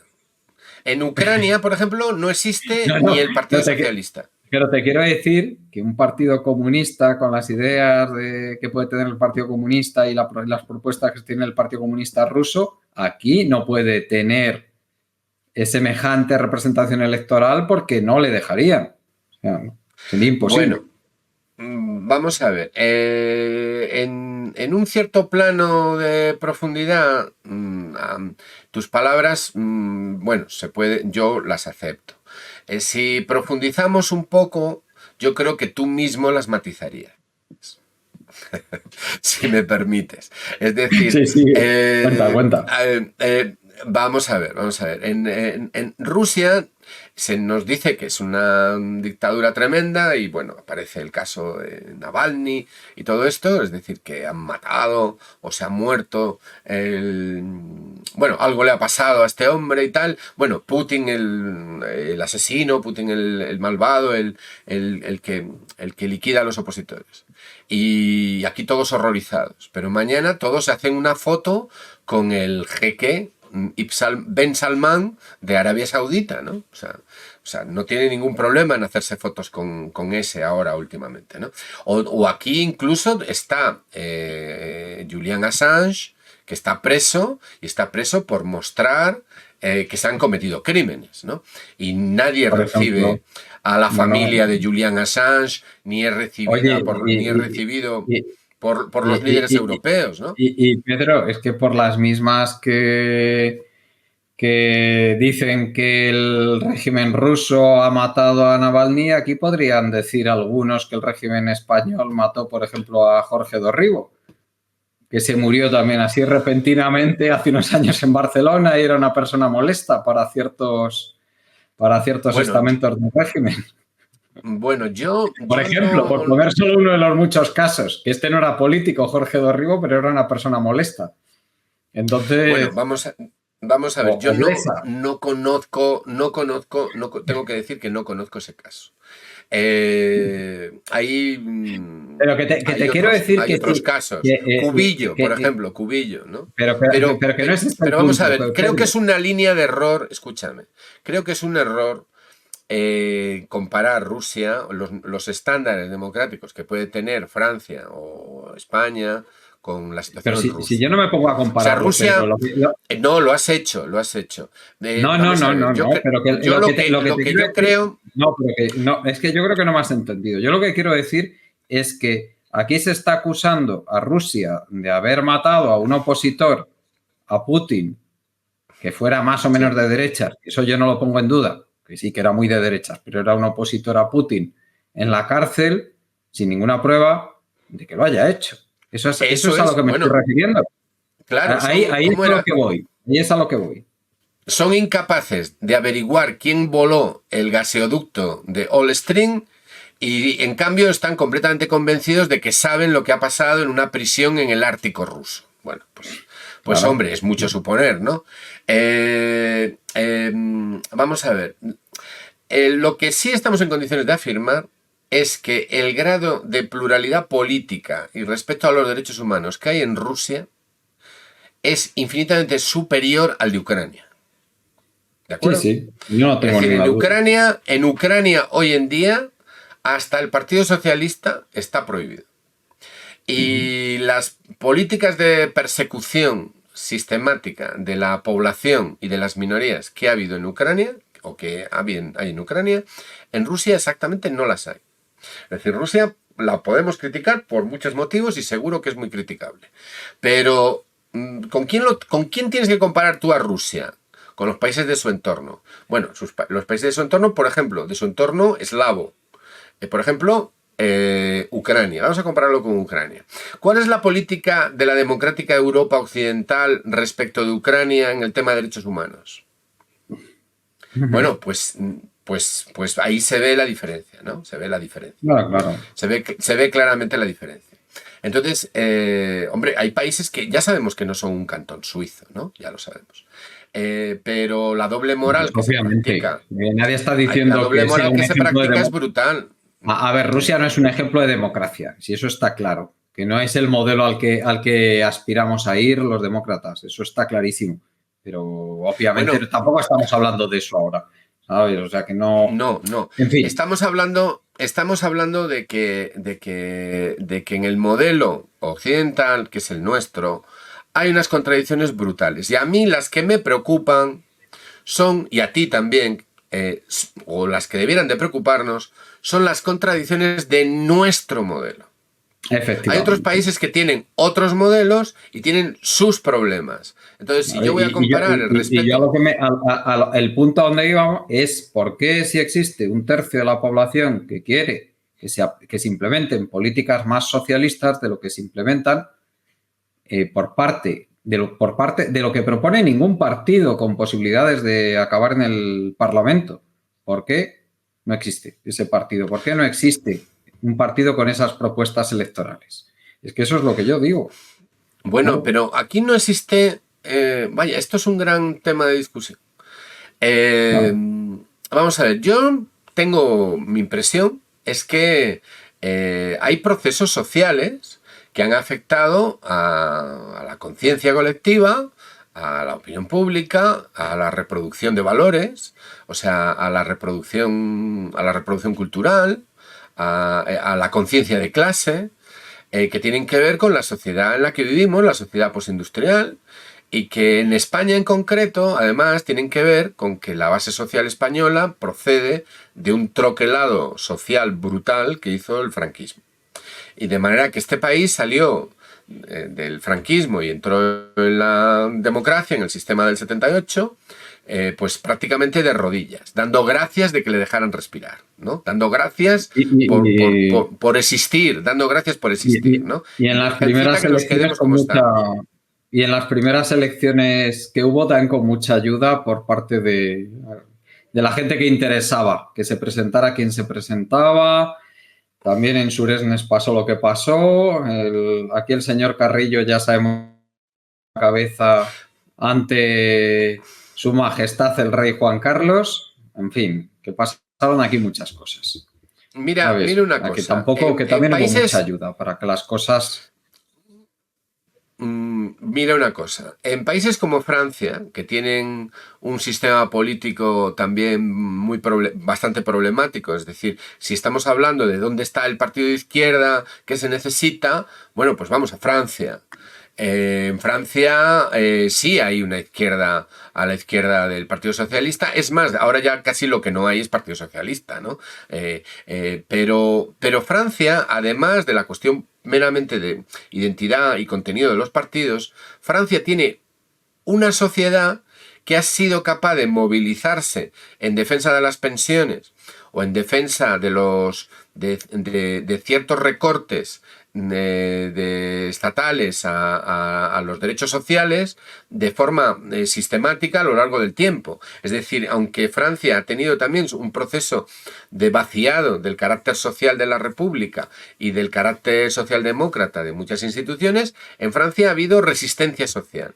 Ha habido resistencia social sindical, ha habido resistencia campesina, ha habido la resistencia de esas clases medias de origen rural, autónoma, que fueron los gilets jaunes, los chalecos amarillos. Es decir, el programa máximo de transformación social y de las estructuras en un sentido conservador o neoliberal que se ha implementado en Francia, porque se ha implementado y se ha retrocedido, no se ha podido llevar a cabo porque ha habido resistencia social.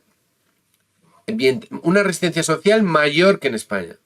Entre otras cosas porque el Estado se ha visto obligado a frenar sus procesos y a dar incluso un paso atrás en algunos casos, y no ha podido aplicarlo del todo. En España también ha habido resistencia social, ha habido movilizaciones, hubo movilizaciones contra las reformas industriales, contra la desindustrialización, las hubo, la reconversión industrial, que le llamamos aquí, hubo las marchas de la dignidad, hubo las marchas de los mineros, ha habido lucha social aquí, ¿no? Sin embargo, no ha tenido efectos en la política tanto. Es decir, no se ha logrado frenar. No lo han frenado. Y es más, han sido los propios partidos de izquierda en la época en la que ha gobernado la supuesta izquierda, en la que se han puesto las bases para que luego la derecha profundizara esos retrocesos. Y las luchas sociales que han existido no lo han logrado frenar. Entonces, ese es el escenario. Entonces tú dices, ¿por qué no hay partidos que recojan esas luchas? ¿Porque están prohibidos? Yo te diría, no, prohibidos no claro están. que no lo están. Tú puedes montar ese partido, lo puedes montar. Visibilización. Lo que pasa es que para tener éxito en un sistema de opinión pública y de democracia como el nuestro, los sistemas democráticos realmente existentes, ¿tú qué necesitas? Necesitas primero la existencia de vacío, estamos de acuerdo en que hay un vacío, necesitas visibilidad, y ahí vienen ya los problemas. Ahí ya vienen los problemas. Es que de entrada la prensa en Alemania y la prensa en Francia no es como aquí. Aquí la prensa es todavía mucho más cerrada que en Francia, o que en Alemania, o que en Italia. Y no es que allí sea para tirar cohetes. Es que lo de aquí es algo completamente distinto, ¿no? O sea, eso habría que entrar a analizarlo. Y luego está el tercer elemento. Está el elemento del reconocimiento. Entonces, claro, aquí quienes puedan tener un discurso crítico no van a conseguir pasar la prueba de la visibilidad y mucho menos la del reconocimiento, porque no van a tener ocasión de presentarse. Y además, como venimos de una sociedad troquelada por el franquismo y por las ilusiones largamente prometidas y mantenidas hacia el futuro que han hecho los partidos, tú mira el caudal enorme de ilusión que acompañó el 82. El caudal enorme de ilusión que ha habido puesto. Yo era un adolescente, pero lo viví y lo recuerdo perfectamente. Claro, entonces ha habido muchas esperanzas frustradas. Entonces, ¿y qué ha habido detrás de Podemos sino una enorme ilusión y una enorme esperanza de cambio? ¿Qué hubo detrás del 15M? Bueno, detrás del 15M ya sabes mi teoría de que hubo muchas cosas. Bueno, pero a nivel social había mucha esperanza de cambio. Pero a nivel social había esperanza de cambio, aunque fuera infundada, pero había esperanza de cambio. ¿Qué ha habido? Hemos hablado de Galicia antes, las mareas. ¿Qué ha habido en las mareas sino, además de pretensiones personales de muchos, también una enorme esperanza? Entonces, España es la historia de las esperanzas perdidas, ¿no? Y entonces, ¿por qué cuesta articular una respuesta política? Bueno, muy sencillo, porque sigue existiendo confianza, ilusión depositada en recipientes que han demostrado de sobra no estar a la altura. Y la dificultad sistémica, estructural, de organizar algo capaz de jugar en este tablero y construir una alternativa. Eso es muy difícil. Muy difícil porque se necesitan recursos, se necesita visibilidad, se necesita dinero, se necesitan cuadros y sobre todo lo que se necesita es llegar al corazón de la gente, ¿no? Entonces, cada vez, ¿a dónde lleva además las frustraciones en todos estos procesos? A la atomización, a la desesperanza, a la frustración y a la desorganización y en muchos casos a la pérdida de la ilusión y al miedo. Porque muchísima gente que no tiene a lo mejor una visión pues tan ideológica, lo que tiene es sufrimiento por la precariedad en la que se habita, y entonces ahí es donde intervienen voces que le señalan la causa de su dolor, que normalmente es el que está a su lado, o es el inmigrante, o es el político que nos roba, etc. Entonces hay una tendencia sistémica a que, como no se pueden resolver los problemas porque están los sistemas políticos bloqueados, pues entonces el descontento se conduce o a la nada o a la cooptación de quien consigue representación, o bien a la extrema derecha y al miedo. Y ese es el escenario real que tiene Europa ahora. No solo España. Pues, fomentar el hiperindividualismo, el que la gente no se interese por lo público, que se interese solo por los temas particulares, en fin, es bastante penoso el tema, sí. Bueno, sí, dime. Sí, si quieres comentar algo más sobre esto, que antes de terminar quería hablar un poquito de lo que ha pasado en la derecha también. En Galicia. Claro, en la otra, claro, o sea, está, ya sabes mi teoría, está la derecha, la otra derecha y luego la extrema derecha. Pues hemos hablado ya un poco del Partido Popular, pero nos falta hablar Vox, que ha sacado unos resultados muy similares a los de las elecciones anteriores, a las de 2020, es decir, unos resultados malísimos. ¿A qué se debe el que la ultraderecha de Vox no tenga ningún tipo de resultado prácticamente en Galicia, se queda ahí en el 2%, que es un resultado patético, ¿no? Porque ellos aspiran pues a estar ahí en el entorno del 15% en el Estado, aunque ya sabemos que lo tienen cada vez más difícil, ¿no? Porque están yendo hacia abajo en las encuestas. Pero, en fin, ¿a qué se debe estos malos resultados en Galicia? De la ultraderecha. Pues que son también un bacalao en el Sáhara. Es decir, el tipo de discurso, de enfrentamiento, o sea, la línea de discurso que ellos siguen a nivel de todo el Estado, eso en Galicia no cuaja. De todos modos, por ejemplo, no cuaja pues porque, en primer lugar, por la propia naturaleza del PP. No porque el PP de Galicia sea de extrema derecha, entonces ya cubre el hueco. No, es porque el nivel de...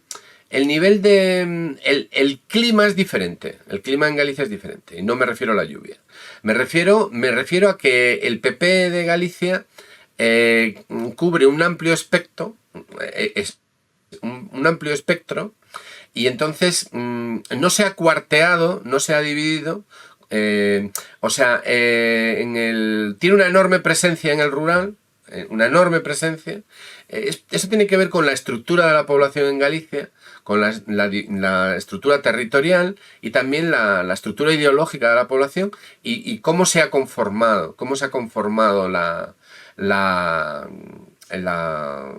identidad, la propia identidad nacional gallega, ¿no? Es decir, que claro, un discurso ferozmente antinacionalista de España por encima de todo, y odio a los nacionalistas y tal, pues eso en Galicia no lo hace el PP. O sea, si el PP hiciera eso en Galicia, tendría problemas. O sea, el gran éxito del PP en Galicia fue que incorporó en las zonas rurales, en Lugo y en Orense, a muchas posiciones que eran conservadoras, que eran caciquiles también, por su poder local, ¿no? Pero que tenían un poder local muy importante, de influencia efectiva e ideológica a nivel local, pero que los incorporaron al proyecto. Entonces, claro, un discurso como el de Vox divide al PP, los divide, pero los divide por abajo. Hay que pensar, bueno, vamos a ver, mira, yo recuerdo hace algunos años, recuerdo que, bueno, esto que ha dicho Jacome, el alcalde de Orense, de que es la primera vez que Orense logra una representación propia para defender los intereses de Orense frente a quien haga falta, eso no es verdad. Ya ha habido partidos en Orense que habían salido. Estoy pensando, por ejemplo, en Coalición Galega. Coalición Galega era un nacionalismo conservador, democrático. Recuerdo a un diputado que tuvieron, un hombre excelente, Senén Bernárdez, que era alguien que tenía en el despacho en Madrid, en su despacho en las Cortes, tenía el libro de Castelao anotado, lo sé porque lo he visto, ¿no? Bueno, pues, es decir, en Galicia ha habido también un nacionalismo conservador, un galleguismo conservador, que no es lo mismo que nacionalismo, que el PP acabó absorbiendo. De la diáspora que se produce, el movimiento centrífugo que se produce en UCD, pues de ahí salieron distintos grupos, ¿no? Entonces la composición orgánica del PP es distinta allí. Y eso, digamos que es una vacuna contra... Perdona, Pedro, pero yo sin, por supuesto, conocer a fondo la política gallega, pero a mí me recuerda un poco al PNV en Euskadi, ¿no? Que el PNV en Euskadi es capaz de absorber ese sentimiento de ser vasco, de los conservadores vascos, y allí Vox no se come un colín. Vamos, es desastroso también el resultado que tiene Vox en Euskadi, ¿no? Porque ese discurso ferozmente antinacionalista que tiene Vox allí no va a ningún lado tampoco. Bueno, pero en cambio, por ejemplo, el PP del País Vasco es un PP que la diferencia que tiene con Vox es mínima.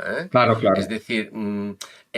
por eso, pero la diferencia es del PP, no de Vox, ¿sabes? O sea, digamos que es como que ese discurso antinacionalista son comunidades en las que no cuaja. No, o sea, que hay muy pocos conservadores que... Te equivocas, mira Cataluña. En Cataluña, en Cataluña sí. En Cataluña hay muchísima extrema derecha de Vox. Pero es que en Cataluña yo creo que hay un pozo de comunidades que además yo creo que la mayoría son castellano hablantes que sí tienen pues ese pozo ferozmente españolista, ¿no? Y antinacionalista. O sea, es la impresión que me da a mí. El Vox representa el nacionalismo español, pero un nacionalismo español sui generis, un nacionalismo español no republicano, no democrático y no patriota, ¿no? Es decir, es un nacionalismo que consiste en fastidiar a los gallegos, fastidiar a los castellanos, fastidiar a los catalanes, a los aragoneses, a los de Murcia y a los extremeños. El nacionalismo español ese que consiste en fastidiar a los españoles, pues no es un nacionalismo. Ese nacionalismo español se baja los pantalones delante de Estados Unidos y es un nacionalismo de guardarropía, vamos, es el de Cifesa. Es el de Cifesa y Alba de América y el del imperio hacia Dios de cartón piedra de Franco, ¿no? Entonces es un nacionalismo español que nace del odio a la pluralidad propia del país, ¿no? Entonces la explicación de por qué Vox, esa extrema derecha de guardarropía que hay, pero que letal si te muerde, ¿no? No se come nada en Galicia o no se come nada en el País Vasco, pero en cambio sí en Cataluña, eso es lo que hay que analizar, porque es que a lo mejor lo que tenemos que analizar es los distintos nacionalismos o los distintos sistemas políticos de partidos nacionalistas en esas comunidades. O tal vez la estructura a nivel sociológico, las diferencias que hay en la población, de unas comunidades a otras. Bueno, claro. Bueno, es que la identidad como partidos y movimientos sociales que tiene el nacionalismo en Galicia, en el País Vasco y en Cataluña, hay coincidencias, pero también hay diferencias. Y luego, eso es todo muy sociológico, eso hay que entrar a analizar.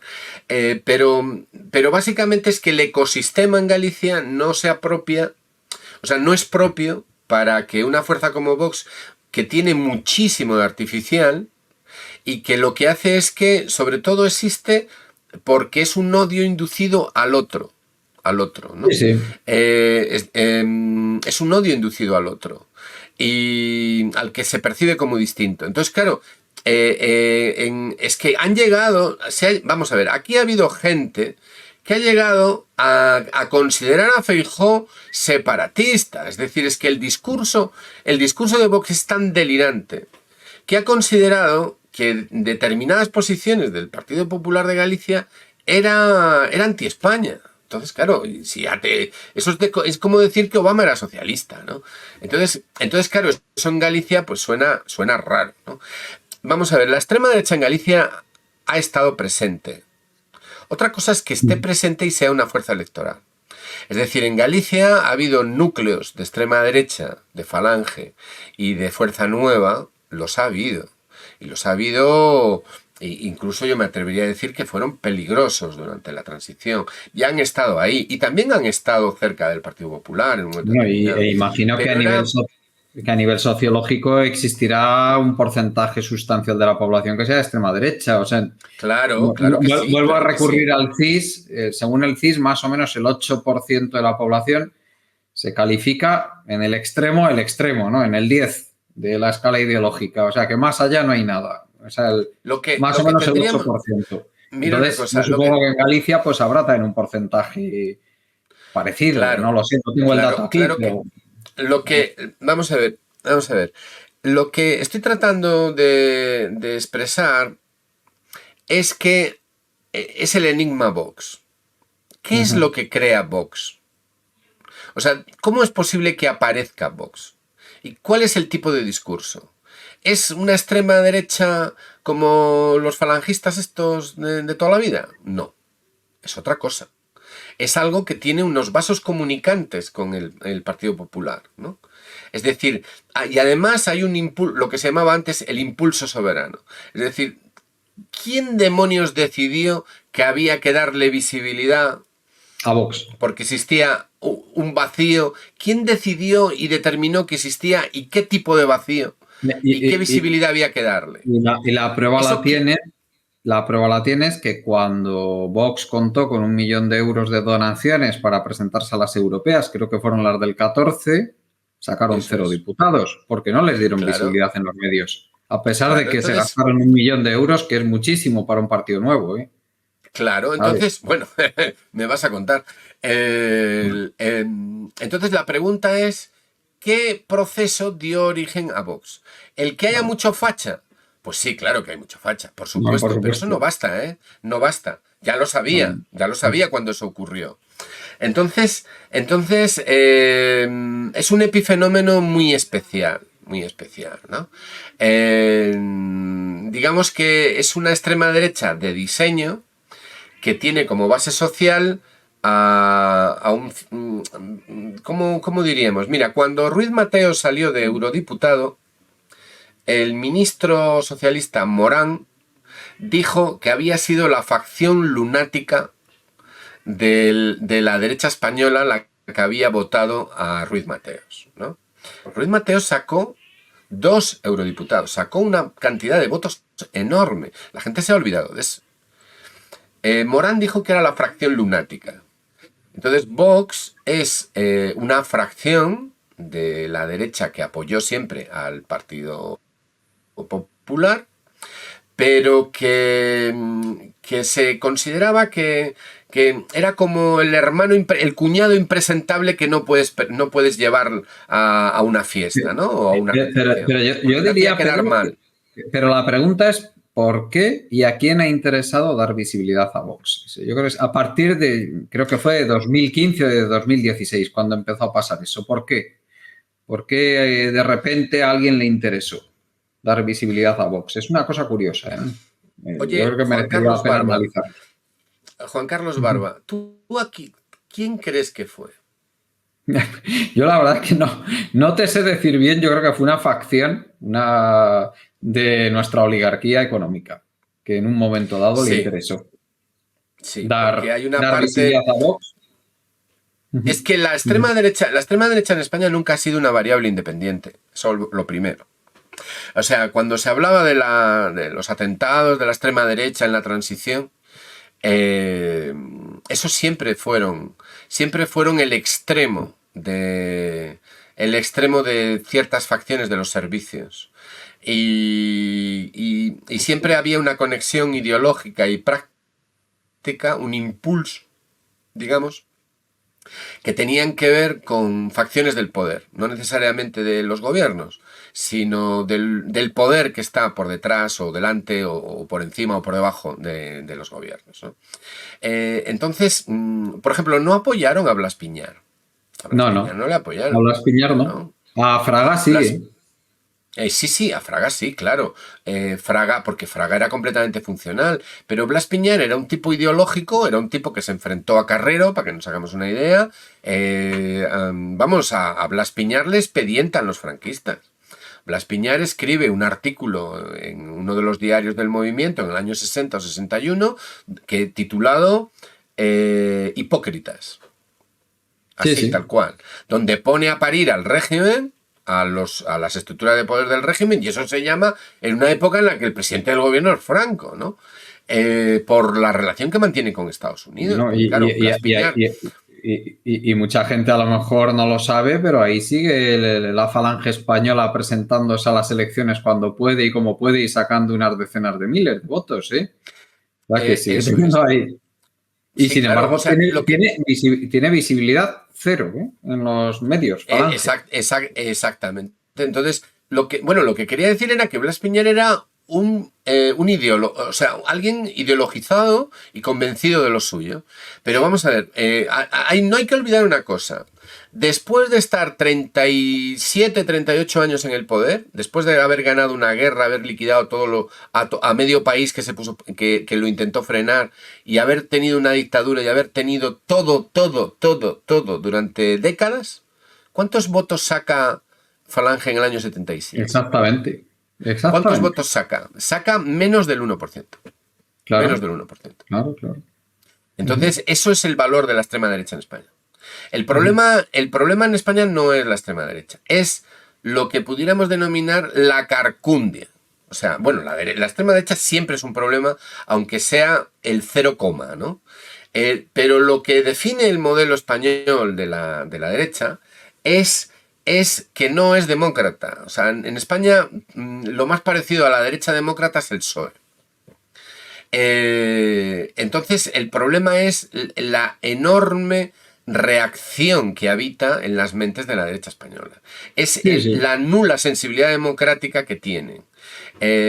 O sea, mientras que la extrema derecha ideológica, pues es eso. Vamos a ver, es el voto de Falange en el 77, mínimo. Entonces claro, la derecha, la Yo creo extrema que hay algo más. derecha siempre ha sido un instrumento del poder. Siempre ha sido un instrumento del poder, un instrumento. Ahora sí, porque ahora lo que se ha producido es la fachicización, digamos, en muchas partes del PP y además ¿cómo se llama? ¿Cómo diríamos? Lo que ha habido también es un revisionismo que han revalorizado las tesis franquistas y que las ha extendido y además las ha reproducido, que se han extendido Pero, pues entre los jóvenes pero y entre mucha gente, ¿no? tú Pero fíjate que eso es una yo tengo derecha una hipótesis. reaccionaria. Yo Sí, tengo una hipótesis de por qué se hizo esto, y es que el PP estaba en problemas muy, muy serios cuando impulsaron a Vox. Era un partido al sí, que no votaban los jóvenes, sí. que nos hemos olvidado, no le votaban los jóvenes, y un partido que estaba extremadamente escorado hacia la derecha en las encuestas. Es decir, la gente lo identificaba como un partido muy de derechas. Entonces, mi hipótesis de trabajo es que se lanzó a Vox para centrar al Partido Popular y para conseguir que relanzara al PP como si fuera una derecha moderada, que evidentemente no lo es, pero como si lo fuera, ¿no? Esa es la Claro, hipótesis de trabajo que tengo eh, yo. vamos a ver, el PP y el PSOE son las dos patas principales, son los dos apoyos del régimen. Entonces, ellos tienen un discurso acerca de que somos partidos centrados, somos partidos democráticos y somos partidos de gobierno, somos partidos de gobierno. Entonces, claro, un Pero partido el de PP gobierno necesitaba a tiene... alguien a su derecha. Pero Claro, necesitaba a entonces, alguien a su derecha para centrarse. Eso es lo que yo ento- pienso. Entonces, en una época de crisis como la derivada a partir del desastre de 2007-2008, esos dos partidos van a experimentar un enorme desgaste, el PSOE por un lado y el PP por otro. Y como son partidos que necesitan ofrecer,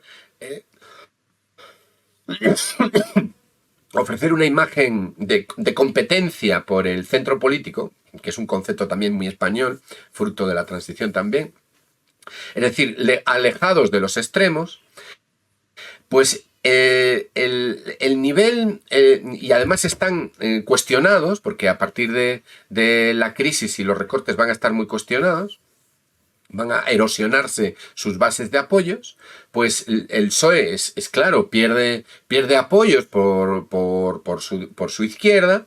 ¿Y al PP qué le pasa? ¿Cuál es el proceso que sufre el PP? Pues que el PP, curiosamente, socialmente, abarca desde la extrema derecha a los sectores que no son extrema derecha, que son más o menos reaccionarios, hasta los neoliberales, digamos, ¿no? O sea, abarca todo eso. O sea, es un partido anchísimo. Entonces, la extrema derecha no acababa de aflorar porque estaban todos ahí, toda esa base social. Pero la hipótesis, desarrollando la idea que has planteado, podría ser perfectamente que en un momento determinado los procesos en el ámbito de la izquierda, la dificultad que supone para el Partido Popular hacer frente a los desafíos de los nuevos equilibrios, aconseja dejar de mantener dentro de su estructura a sus sectores más ideologizados y más díscolos y más identitarios de la extrema derecha, más social, más militante, y entonces en un momento determinado se considera que se necesita recuperar el cabreo, liberar las frustraciones de muchísima gente que cree que el PP se queda corto, pero e impedir también que eso pueda ir a una extrema derecha no controlada. Claro, entonces, mi hipótesis es que el Vox es una extrema derecha controlada. Es una extrema derecha sistémica, totalmente sistémica. Es una extrema derecha que no cuestiona el neoliberalismo, que no cuestiona las cosas que hace la extrema derecha. La extrema derecha de verdad pues tiene un discurso antisistema, mientras que los nazis eran antisistema, perdón. En un momento determinado acabaron comiéndose a los sectores de poder alemanes que les habían votado para que formaran gobierno, ¿no? Y ellos implantaron su propio sistema, ¿no? Entonces, eso en España no. O sea, la extrema derecha, desde el año 33 y desde el follón de la Segunda Guerra Mundial, las élites de poder realmente existentes siempre han tenido controlada a la extrema derecha. No volverá a haber una extrema derecha descontrolada. Nunca, jamás. Bueno, y recordemos y Vox es un ejemplo...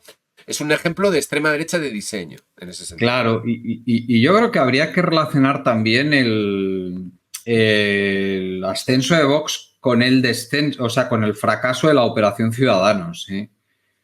Cómo se pasaron de apoyar a Ciudadanos como alternativa para captar el espacio del centro, y ante el fracaso de esa operación, que se hizo evidente también, yo creo que por la falta de funcionalidad de la organización política, por las características de su líder, yo creo que era un líder pésimamente elegido para esa función, pues yo creo que decidieron que era mejor alternativa lanzar a esa formación a la derecha del PP y centrar al PP. Esa es mi hipótesis de trabajo también, que eso se vio en las primeras elecciones del año 19. O sea, se vio cómo pasó eso y ya en las segundas elecciones del año 19, pues el fenómeno se acentuó todavía mucho más, ¿no? La decadencia de Ciudadanos y el ascenso de Vox, ¿no?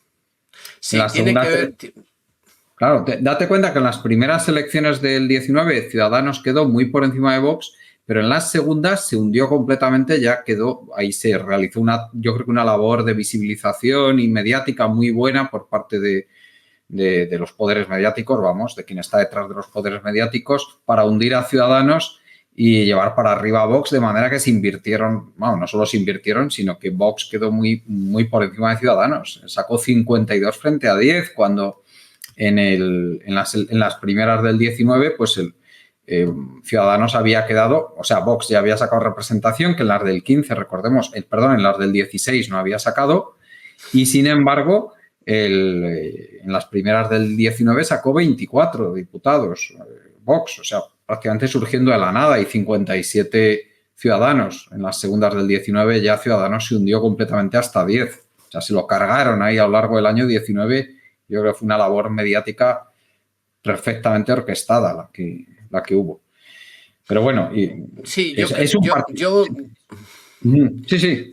Quiero decir que todo esto ocurre en el contexto de enfrentamientos en Cataluña, es decir, en la lucha que mantiene el PP en solitario frente al intento de aprobar el nuevo estatuto que se pacta con Zapatero, que se vota en las Cortes. Eso provoca una reacción en el Partido Popular y va a dar origen luego a todo el proceso en Cataluña y además en un contexto en el cual están perdiendo apoyos los dos partidos mayoritarios, los PP y PSOE, y entonces intentan, fíjate, hay una conexión muy potente entre Ciudadanos y lo que pasa en Cataluña, ¿no?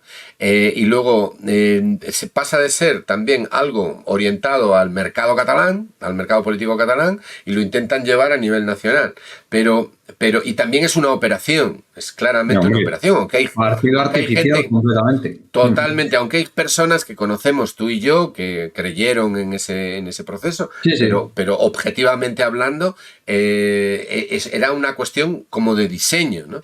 Y además, Ciudadanos además va a ser... no va a tener ninguna credibilidad para muchísima gente, ¿no? Porque en cuanto se le ve, ¿cuál es el nombre popular que le meten a Rivera a muchísima gente en cuanto le ve con esa pinta, ¿no? A Sí, Falangito le Falangito. llaman, ¿no? Claro, Claro, entonces, claro, ya es el descojone total, perdón por la palabra técnica que acabo de meter, ¿no? Sí, sí. Entonces eso no acaba de funcionar. Y entonces bueno, al final alguien decide que hay que sustituir ese intento porque eso no cuela, eso no acaba de colar, y entonces dicen, bueno, ¿cuál es lo seguro? Lo seguro es toda esa facción de la base del PP que no tiene ningún reparo en reconocerse, pues eso, las esencias del españolismo de Cifesa, el españolismo del imperio de cartón piedra, y que no tienen ningún reparo ni tienen ninguna vergüenza en asumir que son franquistas, ¿no? Mientras que el PP como tal no lo puede decir, no lo puede decir. Claro, y así, y yo creo que Tienen que es andar... esa operación. Esa fue la Es operación para es lanzar ese al PP. asunto. O sea, para Claro, volver a y centrar al eso... PP. para volver a centrar al PP. Y claro, ¿y eso por qué es posible? Bueno, pues es posible porque la transición se hizo sobre la base de la impunidad. Y entonces el magma ideológico generado por la impunidad hace que se haya llegado a esta orilla sin que la sociedad en su conjunto se sienta avergonzada por los crímenes franquistas. Y entonces la derecha en Alemania, por ejemplo, podremos aquí utilizar todo tipo de calificativos para ponérselos. Pero en Alemania, socialmente, vamos, ni siquiera la extrema derecha alemana puede reconocerse abiertamente Bueno, como nazi. No pueden hacerlo. Ni siquiera estos de la FD, ¿no? Pero date cuenta que superficialmente los partidos sí son equiparables, los partidos de la derecha española con los partidos de la derecha alemana o francesa o de otros sitios, ¿sabes? Pero luego cuando se rasca un poco en la superficie pasa lo que tú dices, que realmente no lo son, o sea, es una derecha mucho menos democrática. En fin.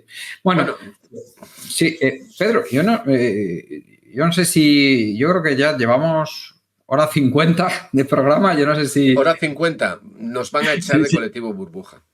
Sí, nos Ya van a verás. echar.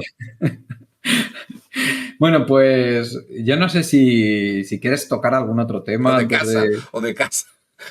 antes de ir No, terminando. solo decir que, bueno, no hemos hablado, hemos acabado sin hablar del bloque propiamente. Bueno, hemos hablado algo del bloque. Bueno, lo que Sí, quiero hemos decir es que hablado Ana un poco. Pontón ha hecho una buena campaña, ha abierto mucho el abanico, se ha centrado en la cuestión social, ha conseguido un éxito indudable porque tiene más del 30%, eso es un tanto por ciento muy, muy importante. Habrá Es que el ver mejor resultado, cómo... ¿no? Es el mejor resultado de la Sí, historia del bloque, ¿no? Sí. Sí, claramente, ¿no? Y yo creo que ahora el hombre enfermo de la izquierda en Galicia es el PSOE, en ese sentido. Para que haya un vuelco electoral en Galicia y se derrote al PP, se necesitaría que tendrían que abrirse otros procesos, ¿no? Una recuperación del PSOE, una reconstrucción del espacio de lo que fue Izquierda Unida, sobre otras bases, y sobre todo si Ana Pontón y el bloque realmente tuvieran valores republicanos y de construcción nacional, si realmente quieren vencer y construir una Galicia alternativa a la que pueda proponer el Partido Popular, tendrían que tener un discurso que rompiera la dinámica nacional, que se basara sobre todo en reforzar el polo de izquierda, el polo social, y establecer puentes con las otras tendencias de la izquierda que existen en Galicia. Pero claro, el problema que hay es que se dice la izquierda ha sido derrotada en Galicia, pero si es que no se ha presentado. Es decir, han tenido un discurso que no se ha centrado en las cuestiones sociales, que no tenían base territorial, entonces han cometido una serie de errores inmensos que les ha llevado a aislarse. Y ante eso, pues el discurso de Ana Pontón ha funcionado. Lo que pasa que para poder vencer al PP en Galicia se va a necesitar, yo creo que incluso más de una legislatura, y desde luego muchísima mano izquierda y mucha generosidad por parte de los que estén en posición de tender la mano, ¿no? Y esa es la situación. A mí lo que me duele sobre todo es que la agonía de Galicia va a continuar. Es decir, es muy triste, ¿eh? Porque que siga la aguantando cuestión la derecha en social, Galicia. mira, la cuestión social en Galicia no se va a resolver, y ahora hay procesos que tienen que ver pues con la instalación de nuevas industrias, de nuevas industrias energéticas, con la destrucción física, material del territorio, y los márgenes de maniobra para salvar el país, físicamente incluso, van disminuyendo, ¿no? Y es decir, ya empieza a ser una cuestión de defensa propia, ¿no? O sea, porque no todo es política, no todo es lío en el Palacio de Rajoy. Es también que están destruyendo literalmente la costa y el interior, ¿no? Y el paisaje natural y el paisaje humano, ¿no? Por ejemplo, solamente ha habido 80.000 jóvenes que ha aumentado el electorado desde las últimas elecciones ahora en 80.000 jóvenes. El número de jóvenes en Galicia disminuye de una manera alarmante. Hay un envejecimiento de la población muy grande y luego hay una inmigración muy fuerte. Y eso va a continuar porque no hay oportunidades para la gente. Y eso es contra lo que hay que revertir. Eso es lo que hay que revertir, ¿no? Y entonces el PP en ese sentido solamente condena a Galicia a una mayor agonía. Bueno, pues Pedro, si te parece, vamos cerrando ya el programa. Muchísimas gracias por este programa tan ameno, tan estupendo que nos has ofrecido. Y si quieres, nos puedes dar la referencia de tu blog, como siempre. Bueno, sí, tenéis el blog de Sociología Crítica, .es. Y por favor, haceros con Plan contra Mercado de Pascal Echicalese, sí, que es un libro que hemos sacado y que está muy bien y es muy interesante. Y una cosa, Juan Carlos, yo no sé qué dirán nuestros oyentes y televidentes del programa, pero me ha encantado que también te hayas mojado y que bueno, hayas entrado al trapo, ¿no? Ya tenía ganas de hacerte una entrevista a ti. Ya tenía yo ganas. Normalmente os dejo hablar porque, claro, yo estoy en todos los programas, llevo ya 12 años y medio grabando, ¿eh? Entonces, bueno, yo creo que la mayoría de la gente pues ya conoce bastante lo que yo puedo decir, lo que puedo aportar. Eso es porque George Soros paga bien, es lo mejor. Seguro, sí. Bueno, Putin paga estupendamente, es una cosa tremenda. ¿Qué escenario más estupendo tenemos montado? Esto es un plató que a todo lujo, que ni televisión española. Totalmente. Bueno, pues nada, un abrazo a todos. Un abrazo, Pedro. Un abrazo. Ya, bueno, nos vemos todos. Y si nos vemos, un abrazo, por supuesto, a toda la gente que nos escucháis. Y por favor, también os suscribís a quienes nos estéis escuchando por iVoox, a nuestro canal de YouTube, que nos vais a hacer un buen favor si os suscribís. Recordad que no tiene ningún coste, por supuesto, es simplemente hacer clic y suscribiros. Dar las gracias al compañero Juan Martínez, que es el responsable técnico y el responsable de esos estupendos montajes de vídeo que hace en YouTube. Y sin más, nos despedimos con nuestra página web, colectivoburbuja.org. Hasta el próximo día.